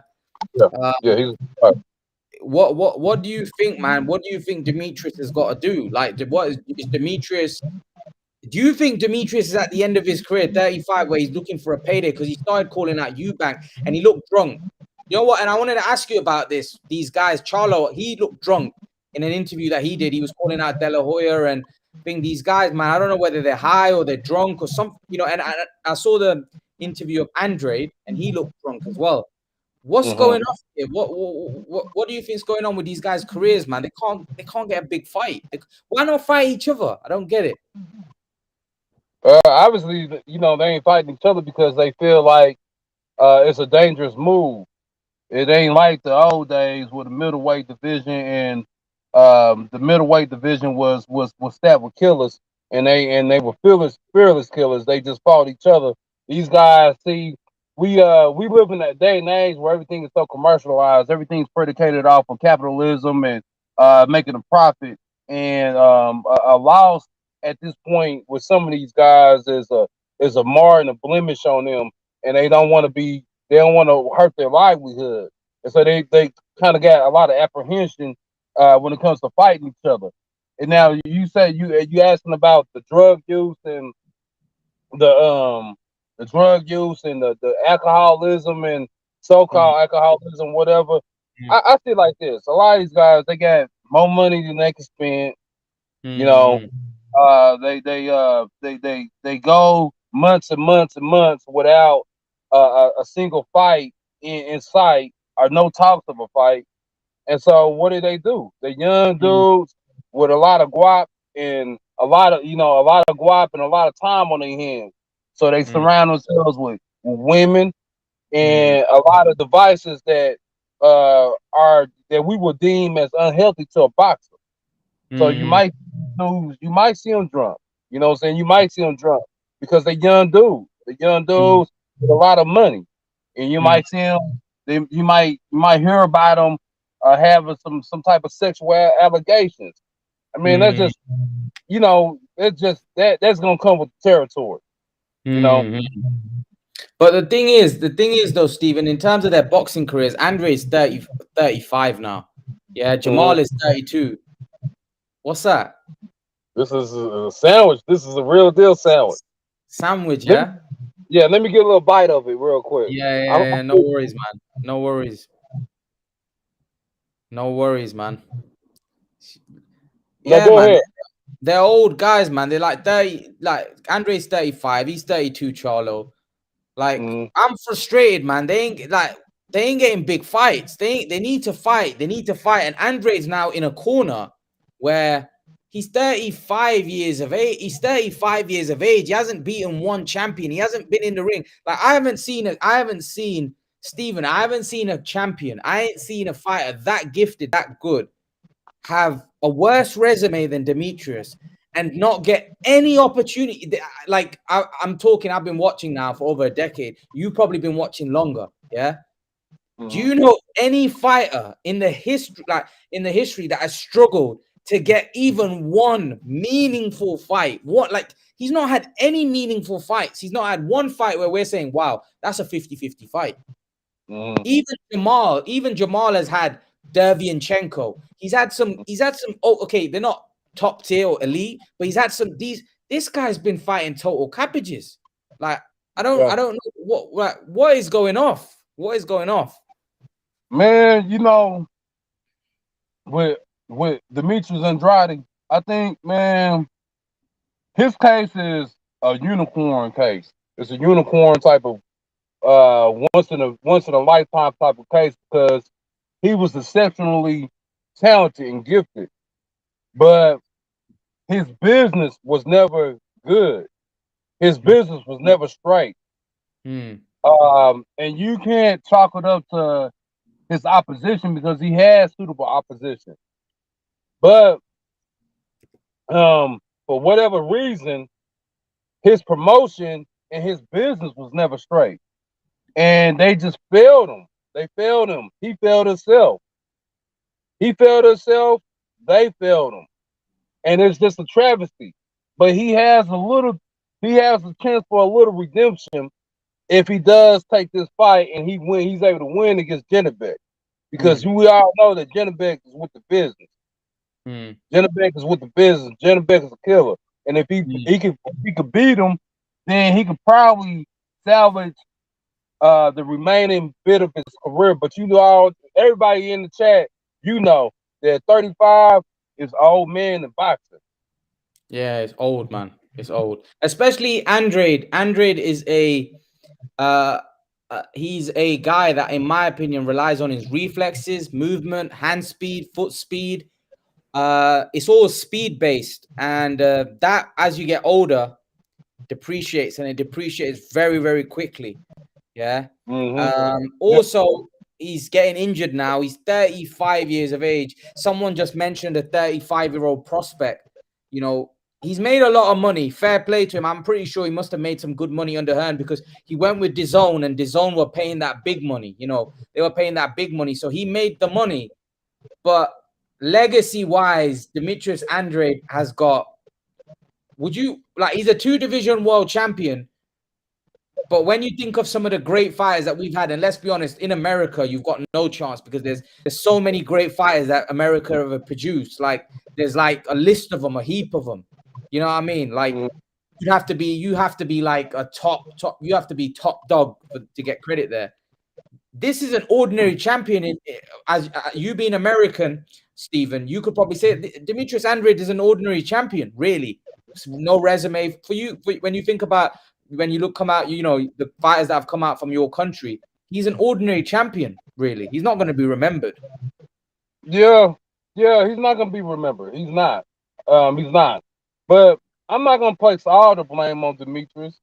And I know your people in the chat, they finna get on me. But I'm just go ahead and keep it 50-50. I'm gonna keep it real. All the way real with you. Demetrius, a lot of people didn't want to fight him because his style and his skill level was so high up there that he's kind of suffering the same.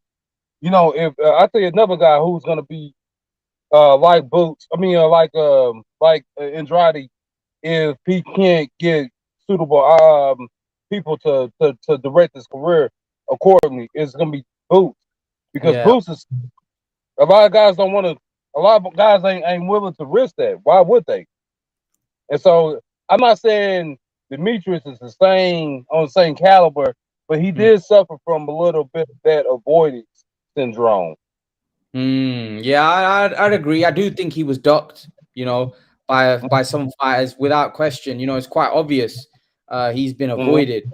He's definitely been avoided. Coming on to Boots, you mentioned Boots. What a fighter! What a talent! But who do you want to see him fight? Boots. I like to see him fight Virgil. Really? Yeah, I like to see him fight Virgil. I think that's a good fight. I think they're both in their respectable upcoming prime. I think that'll be a class. I think it'll be a money-making fight too. It'll be a money-making fight. I think that fight makes all the sense in the world because they're both young enough to where they can take a loss and keep on going with the career. I like to see him fight Conor. I like to see fight Conor. You know what I'm saying? Steven, you're coming on to Conor. I've got to ask you. I know you're going to be pissed off about this one because I remember you talking about it. Chris Eubank Jr. v. Conor Benn. What is your take on that fight? Man, did it already happen? No, it's not happened. But they're talking about it. They're saying Eddie Hearn is saying that Eddie Hearn said the fight's going to happen. Now he's saying the fight's not close. Conor Benn's calling out Keith Thurman on his Instagram. But they're saying that they were saying a couple of weeks ago that the fight was signed. What do you just make of that fight? Do you think it's a crap fight? I know you're not really into guys moving up weight classes and fighting guys 2 weight classes above. Like Chris Eubank's a 160/168 fighter, and Connor's a 147 fighter, and they're talking about Chris coming down to 156. And also, I've never been a fan. I've never been a fan of gimmick fights. Yeah, that fight is number one because they both have a lineage in boxing that points to their fathers being great. So that's a gimmick itself. Yeah. I think you should strive to make your own name. I like what Haseem Rahman Jr. is doing. He's making his own thing. He's standing on his own merit. And those fights, a lot of those fights be gimmick fights. What the hell is Chris Eubank's doing? Come on down to what you said, 154? 156. 156. That's the catch weight.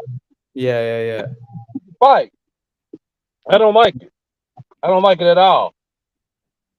What? But why? Why do you, like? I can in the UK that would be massive. Yeah, that would be a huge fight because their fathers fought each other and it was a great rivalry. But these are guys weights apart, and they're not even. Let's be honest, their fathers are world champions. Chris has never been a world champion, and Connor's not close to being a world champion.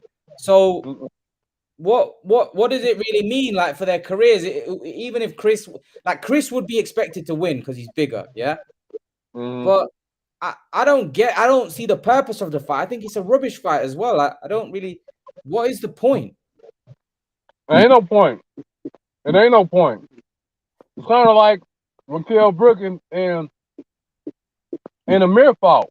You know, years and years and years and years and years and years after the fact. It didn't mean nothing. Yeah, I agree. The difference is with that though, they were both same kind of size, and it was a cash out fight. We know what we were getting. I know it was a crap fight. It was a really poor fight in the end because one guy was like, they were both past their best, but one guy was even more washed up than the other. He looked like he'd come out an old age home to fight. You know, it was that bad. And that's what happens though. That's what happens when we get. And Andrade might look like that. When Andrade fights, he might look like that as well.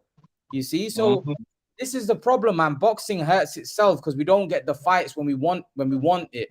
You know, and then when we do get it, that's not because what you gotta realize is, Stephen, you know, fights like Khan and Brook, that's not good for boxing because people say we wanted to see these guys fight for 10 years, and when they fought, we got that. Right. We got that crap. That's not good. And same with Mayweather Pacquiao. I remember Mike Tyson when he left the arena said, we wanted to see these guys fight for 6 years, and we waited all that time for that. That's what he said. You know what, man?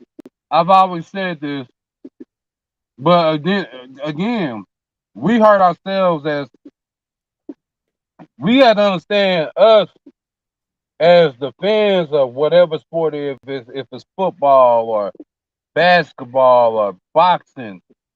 The power's in our hand because the demand lies with us. We create the demand. And what we do, and this is a problem throughout not just sports, but this is just in the world period. We elevate people to God's status. And when you elevate these people to God's status, they don't have any expectations. They don't have any boundaries. They're just free to do and create as they go. And that's what happened with Floyd. We made Floyd into a god for whatever reason it was. We made him into a god, and whatever he did, we just accepted. Just like with Canelo. I know I'm a reference some fellas were saying this, but we elevated him to God's status. So whatever he did, we just accepted. We just accept, and sometimes, and we just start accepting anything, you accept crap. You know, accept crap, and that's what happened when Floyd, because everybody know how Floyd fight. Floyd wasn't the most entertaining fighter after he beat Diego Corrales. After he beat Chico Corrales, he turned into much more of a of a defensive minded fighter, and those fighters they don't always make for a great fight like Steven Shakur. I think Steven Shakur is one of the best, but his fighting style is just not appealing because he won't mix it up. He's afraid to get hit. He's always and there's a lot of skill in that, but it doesn't make for a good spectacle. You get what I'm saying? But now touching base on Connor and Eubank Jr. We have the ability to stop it now. We have the ability to stop it now. We should know as boxing purists that it's not even it's a cash weight. One person is draining himself, the other person may struggle. It's just not a good fight. So I'm not even going to pay attention to it. I don't like the fight. It's not appealing to it. So they're not going to have my spectatorship. Coming on to a fight that I know that you want to see, and this fight is a shame, really, that it's not happening. Ray's in the house. What's good, Ray? What up, Ray? My man. He's in the house. Ray, your mic ain't on, I don't think. Yeah, I can't hear you. Unmute your mic. Yeah. So, Stephen, I want to ask you about Terence Crawford and Errol Spence. Now, we've been talking about this fight. I don't know how long for. I don't know how long. We've been talking for an ever and a day. Yeah. Terence Crawford is saying that Errol don't want it. He's saying Errol don't want it. Like I've done everything. I've left my side of the street. I want to fight. He goes, I want the Spence fight really, really bad. He goes, I want to fight Errol Spence really, really bad. Yeah. But he doesn't want it. He don't want it. He's talking about fighting somebody else. I know you're a Spence fan. What is going on? Well, why are these two now that Terence Crawford's left Bob Arum? Yeah, he's not with Bob Arum anymore. They're saying that this fight can't happen. It's not going to happen. Apparently, I'm hearing rumors it's not happening. Well, see, here's the thing, man. You got a bunch of he said, she said, secondhand information. Now, I, nor Ray, nor you, and Rand, we don't know the particulars of it because we ain't seen no black and white. So we don't know what is really the real deal. All we know is that one camp is saying that, hey, these guys, they don't want to fight us because X, Y, and Z. And this camp is saying, hey, these guys don't want to fight because they scared. And they said, well, y'all want too much money. We don't know what the real deal is. Well, we know this though. We know that Spence wants to be Spence wants the most money because he feels that he holds 3 belts. Yeah. So he's openly said that. He openly said that I want the bigger split. I don't know how I feel about that. I don't know, because I do think Terence Crawford is the more accomplished fighter. I think he's achieved more in terms of belts and being undisputed. He's a 3-division world champ, undisputed champ at 140, and now he's a welterweight world champion. He is a very accomplished fighter. So let Ray, I want to hear what Ray got to say. Go on, Ray, go on. No, I can't hear you again. Yeah, your mic ain't on. No, can't hear you. I don't know what's going on. Don't know what's going on with Ray. But yeah, Stephen, he's like, here's the thing. I get what the fact that Spence might be a slightly bigger star than Crawford. He's done better pay-per-view numbers. Okay. But shouldn't Spence swallow his ego and say 50-50 and it's a fight for legacy? If I beat this guy, I am the man of this era at welterweight. No, man, that's not the way it works. That's not good business. It's not good business, and that's not the way it works. You just not gonna say now, could he come down a little bit? Maybe. I don't know what the numbers look like, but I'll just say this: that's not the way. You just can't. To me, it seems like, and I'm just going ahead and keep it a buck with you. It seems like Terence Crawford don't want to fight. Because if you did, you make that little money. Make that little money. Go ahead and fight. It's gonna be the biggest payday of Terrence Crawford's life. Make the money. Stop it. I'm sick of it. I'm sick of it. Yeah, Ray, what's going on? Yeah, can you guys hear me now? Yeah, I can hear loud. you. That's really loud. Yeah. So good to see you anyway. Good to see you, Stephen. It's been a while. Yeah, just about Crawford and Spence. I've got to favour Spence in that fight anyway if that fight goes on. But I can see why Spence is wanting the lion's share of the revenue and the lion's share of the purse. He's the bigger deal at welterweight. He's got more belts. Yeah, you can argue Crawford's achieved more at lower weights. Fair enough, but this is at welterweight. This fight's being fought at, if I remember rightly. So for me, Spence should take the lion's share. And if Crawford's, we say it all the time, and you got to keep the same energy. If Crawford's that confident of beating Spence, take the lesser purse. And when you get the rematch, then you can demand a far greater purse. I just don't think. I don't think Crawford. I just don't think Crawford's gonna accept less than 50-50. I've seen a lot of his interviews. I think he's a man of principle. I think it's more of a principle thing for him. But he's pretty well off. He's pretty well off. I don't think he's gonna care about that. But what principle though? Because at the end of the day, it's gonna harm and hurt his legacy. And then that's when people are going to... He may look at it that I'll just move up to 154 and fight Jamel because Spence ain't going to fight Jamel. He's what's he going to do at 154, man? Crawford's not Crawford's... What, the size that he is, he's going to fight someone like Jamel. Well, he spoke about it. He has spoke about it. So what? He's got unfinished business there with Errol Spence. If you want that fight to happen, that fight you'll make that fight happen. Don't give me this all, not from you, but from Crawford. Don't give me all this all. I want it to be 50-50. But Ray, they're already talking about Spence Stanionis now. They're already speaking about that fight now. It looks like they're saying that could be. Say that again. Fight. Sorry, are you speaking about Stanionis? Looks like that might be the next fight. So if the fight's not going to happen, if Spence fights somebody else, the Terence Crawford fight ain't happening because what's going to make the fight happen? There's literally no stopping that fight now. There's nothing in between, no mandatories, nothing. So if they can't get the fight on now, the fight's not going to happen effectively. We're just going to have to probably because I think Spence will have one more fight at the weight. Spence for me is his time at the weight's pretty much done. He'll move up. So I think you're right there, but I don't think Spence should have all the blame at his door. I think Crawford has to look at himself and think, you know what it is? I'm not under Bob Arum for a reason. I want to make this fight happen. And if it means kind of taking a pay cut or taking 40% when I should be taking 50, do that to make the fight happen. Yeah, you've got to put egos aside for a fight like this. Yeah. I just don't know whether they were to come to agreement. I don't know. I don't think they will. Otherwise, they would have by now.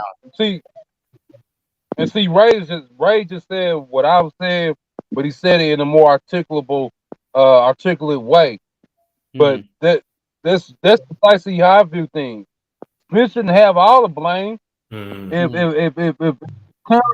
Terrence is really with the business and he really want to solidify his greatness, if he really ain't scared, then you go ahead and take the squabble.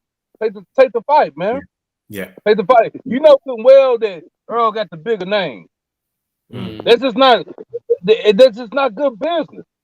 If Earl was to say, hey, okay, I'm gonna take less than you, or whatever the case is, it's not good business, man. It's not good business. Steven, I also heard that Terence Crawford said something that Errol Spence has not said. He said, Terence Crawford said that I'm willing to fight Jaron Ennis. I like the guy. He goes, I think he's a great fighter. I want to fight him. So, and Errol Spence, we know, doesn't want to fight Jaron Ennis. When he was asked about it, he said, no, that guy's not. Hey? And trust me, Imran, Terence don't either. He's just talking. Probably not, but I think Ennis beats both of them, by the way. So do I, but I could agree with Stephen. I think sometimes boxers just talk. You know, when it comes down to it, they always seem to lose the pen. Eubank here's had a the thing, thing though, Ray. losing his At pen when least he wanted to play Golovkin. At least he's saying it. But Errol, whenever Jaron Ennis' name gets mentioned, Errol hides in his boot. He goes under his At least boot. he's telling the truth. At least he's telling the truth. He doesn't want that smoke. Crawford, on the other hand, will tell you, "Oh yeah, I want this fight. Crawford wants to fight everybody, but who's he fighting?" But to be fair, he did fight Porter in his last fight. And see, this is a problem what Crawford has. That everyone Crawford fights is so. For example, if he fights Porter, who people were saying that was going to be a tough fight, he cleaned him out, and then there was some I remember saying he would stop Porter, and he did. I know where you're coming from. You've got to look at the timing of Crawford's opponents at welterweight, and when he's fought them, they've been past their best. You look at Spence's got a better resume at 147. Yeah. But for me, at the end of the day, they're two of the best three welterweights, definitely in the States, definitely in the world. I'll get slated for it, but I still say I think Ennis would beat both of them right now. But that still shouldn't detract by we need to see who's best between Spence and Crawford. That fight's been brewing for some time, and I don't want to be robbed of that fight. We've been lucky. We're starting to see now great matchups in boxing in the past 2-3 years. It seems like the pandemic sort of escalated that in a sense, but we need to see that welterweight fight. If there's one fight left now in boxing, maybe two, I would say one of them is definitely the Spence Crawford fight. Yeah, I'd agree. I want to see that fight badly. Really bad. Danny Garcia fought, man. Against Jose Benavidez. He was beautiful. He was absolutely beautiful to watch. I mean, I wasn't expecting that at all. I thought Benavidez would beat him, but I was surprised. Garcia showed me he had different wrinkles in his game. You know, he didn't just rely on brawn. He didn't just rely on his big left hook. He was a lot more intelligent than what I always knew. He was a good counter puncher, but he boxed Benavidez' ears off. I think I only give Benavidez 2 rounds. I don't know about you, Stephen. I don't know about you, Imran, but I only give Benavidez 2 rounds. He was completely outboxed. Yeah, Stephen, you can't hear you. What's going on? No. Yeah, I agree with Ray.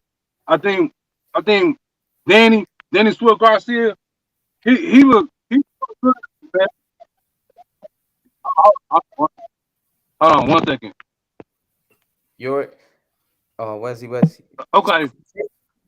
Can y'all hear me? Yeah, we can hear you. Stephen, look who it is. Christian says, I don't think Crawford Spence will happen, unfortunately. He's probably got a point. Yeah, he probably got a point, man. It's looking like it ain't gonna happen. Look, man, fellas, man, I really hate to do this, man, but I gotta get back to work. No worries, man. No worries. Nice catching up with you, Stephen. Yeah. I'm gonna start doing more live. So yeah, we'll definitely. See. Yeah. Take care, Steve. All right, man. Y'all take it easy. Cool. Yeah. So Ray, I'm gonna do another couple of minutes. I'm gonna end it soon anyway because I know you're gonna do your live soon, eh? Yeah. I think we're gonna jump on ours at about 1:45. So yeah, 30 minutes, around 30 minutes. Yeah. Or not 30 minutes, actually less than that now. Like 15, 20, about 20 minutes. Yeah, about 15 minutes. 15 minutes. Yeah. So basically, Stephen. Stephen. Christian. Ray. Oh yeah. Yeah. Basically, what we saying? So what's Joel saying here? Joel saying when it comes to boxers saying they want fights, someone take it the same way you take a politician when they make promises until it happens. They're speaking troll. Yeah. Exactly. I would say the same thing, Joel. Mate, bang on the money. It's a bit like when you see all these people, particularly at middleweights saying, "Oh, I want to fight everybody," but really they just want the Canelo fight. They're not fighting anybody else, and all they want to do is fight Canelo. I just get a feeling with Crawford. He'll say he wants Ennis. He'll say he wants this fight, or that fight. He won't. That's just the way I see Crawford. Yeah. What do you make of the Conor Benn man situation and Chris Eubank? I know you have your opinions on that. I wanted to talk. It's a strange one. Like, financially, I could see why they want to do the fight. It's a big fight for them both financially, and it will sell him, man. It will sell. Massive. Yeah, it will sell. Should the fight, other than finances, does the fight make sense? Absolutely not. Is a fight a good? No, absolutely not. And for me, I think Eubank beats him. Eubank's far bigger. I mean, for me, it depends on how the rehydration clause. If Chris Eubank Jr. is allowed to rehydrate to a decent weight, trust me, he wins. The relentless Eubank of old takes a great shot and throws just too many punches and overwhelms Conor Benn. You know, I agree. It's not a great fight, to be honest. It's not. You know, I remember you were saying when I was struggling to get on, you were comparing it to the Brook Khan fight, and you know, it might just be as disappointing as that. That was really. It appeals to the casuals, man. It appeals to the casuals, but to the boxing fans like you, me, the guys in the chat, it's not the fight that we want to see. We'll only end up watching it because it's on TV. Yeah. The thing is, it's you know what? I was gonna ask you this question actually about the prices of the pay-per-views and stuff. You know, Joshua Usyk, £27. You know, DAZN now apparently DAZN now basically going pay-per-view. Apparently Golovkin Canelo, 10 quid. Yeah. Man, we're having to pay a lot of money for these fights, man. What's going on? See, I don't mind if we're getting the fights that we want to see, but on the end of the day, and I've said it before in our Facebook chat, I do have a social conscience, and times are hard for people, and the ticket prices aren't coming down when you go to the events, and you know me, I like going to the events, and then you got to fork out. And what annoys me as well is when they put the fight on the same weekend. So I'll give you an example. It wasn't pay-per-view, but there was a Channel 5 card and Sky card on Saturday. So if they space them out, okay, fair enough. But when you have them all on one weekend, which one do you watch? And then you're relying on recording one and watching it the next day. It takes the buzz and the fun out of it. So I just think that they're not thinking about the fans again. They're just thinking about lining the pockets. And at times when our gas bills are going up ridiculous and our petrol bills are ridiculous and the food bills are ridiculous, this is the last things that boxing fans need.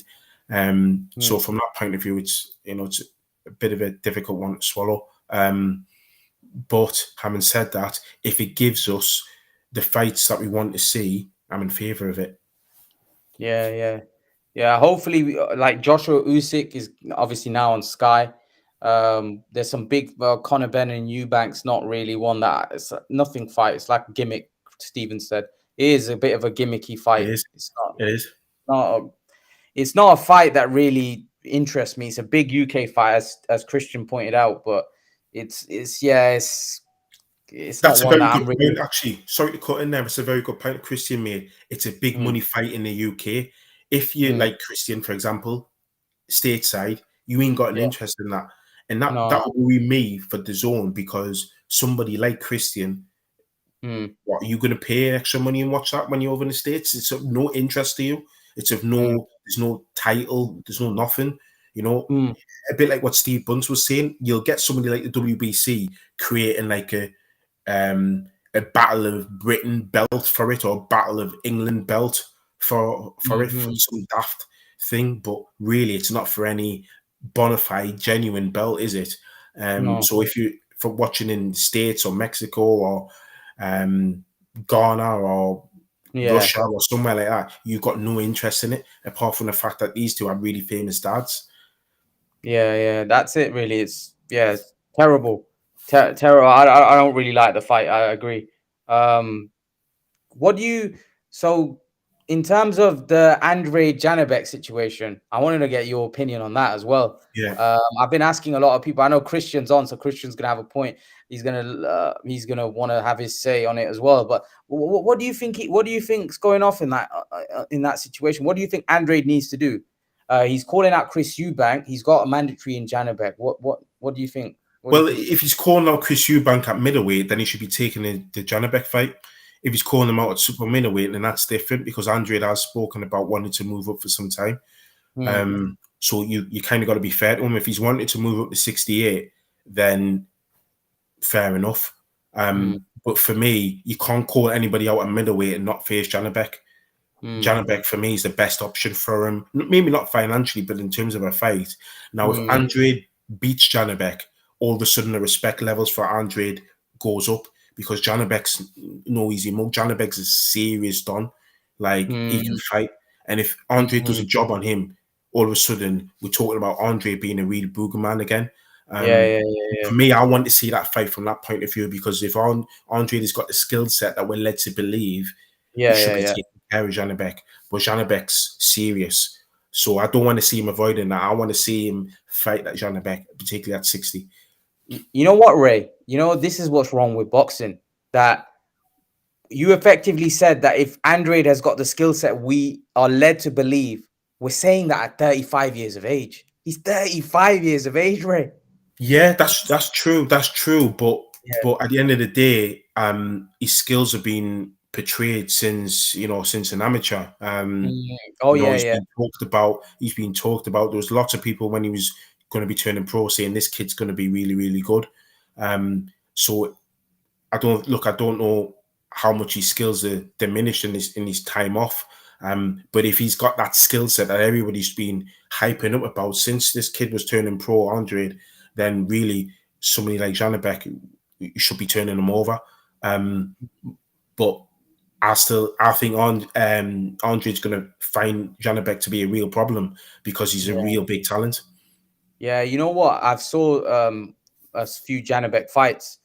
He's a monster. He's like a southpaw, and he's got fast hands, and he's hitting these guys, and they're flattening them. Yeah, he's got hand speed as well, and he's not the quickest on his feet, but he is still quick enough. His back left hand's phenomenal. He really does punch like a horse's kick, people, the Kazakhs, the way they're being brought up and the way the coach over in Eastern Europe is they just they punch through the target, and he's a really patient, really good counter puncher, and he's really economical with his punches, so he doesn't throw a lot, but everything he does throw has spite and venom behind it, and he's really accurate. So if Andrade takes a break, because at 60 sometimes Andrade likes to fight at his own pace, he likes to do his work in spurts, doesn't he? And then he likes to take a break and then put his foot on the gas. Aside from there, the Jason Quigley fight, that's the way he's been fighting. Now, if he does that against Janabek, he's going to run into problems because he's just going to sit on him and counter punch the hell out of him and put a lot of pressure on him, put Andrade back on the ropes and do his work. That's going to be a massive, massive problem for Andrade. So Andrade, stylistically, he's going to find him a challenge. But like I keep saying, if we're led to believe that Andrade's got the skills to negate that from all his, he's work in the amateurs and all that we're hearing about Andrade and how great he is, then this should be his coming out party. But yeah, you're right, at the grand old age of 35, you should be having these fights when he's 25. Yeah. If I was to put you on the spot, who wins that fight, Janabek and Andrade? It's a difficult one. I just think Janabek's been built really, really well. He's having the right fights at the right time. So for me, the momentum's with him. He's probably been a bit more active than Andrade. If Andrade had been a bit more active, I probably would have leaned towards him because I like his style of boxing.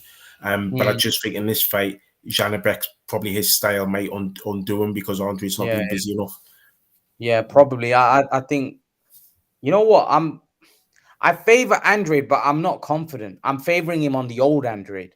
And I don't know. And the problem is, Ray, I think from what you're saying, the old Andrade might not be there anymore. That old Andrade that we saw at 30, maybe even 29, 28. If he's declined, he's gonna get knocked out. There's no doubt about it because I've seen Janabek. He's gonna clean him out. I think he's so accurate.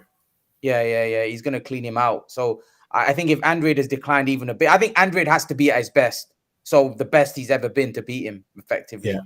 But that's the thing, though. It might take this fight to make him almost feel scared. And some fighters, they perform better because they know their opponent in front of them puts the fear of God in them. in that, because Liam Williams wasn't going to do that for Andrade. Jason Quigley wasn't going to do that for Andrade. Neither was Brian Rose. These are the type of guys he was fighting. I don't think, correct me if I'm wrong, this Andrade hasn't fought a good opponent for me, in my opinion, since he fought Vanez. That was 2013, 2014. Yeah. So it might need somebody like this guy to put the fear of him, but that's my thoughts. But anyway, man, I've got to shoot because we're going going live in a bit. So end it now. Yeah, I'll hopefully, I'll probably, might be a little bit later. Hopefully, I'll jump onto your live stream. Nice one. In the chat, and we'll have a chat. That, man. Yeah. Take care, Ray. See you later. See you later. Bye bye. See you soon. Yeah, guys, I'm gonna head off as well. We've done a nice live stream today. Smash the like button, hit the subscribe button if you're new. And thanks, guys, for everyone coming on. Everyone, Hard Time, Christian, Stephen, thank you coming on. Makai, thank you for coming on. I appreciate it. Ray, Scratch Your Cheeks, thanks you. Brendan, thank you for coming on. Joel, thank you for coming on. AB, thanks for coming on. All of you guys in the live stream, man, I appreciate it. Thanks for everyone coming on. AR Smith, Bless Son, all of you guys, appreciate it, man. Thanks for coming on. John Love, everyone, and I'll see you guys hopefully in the next live stream. Peace out, guys.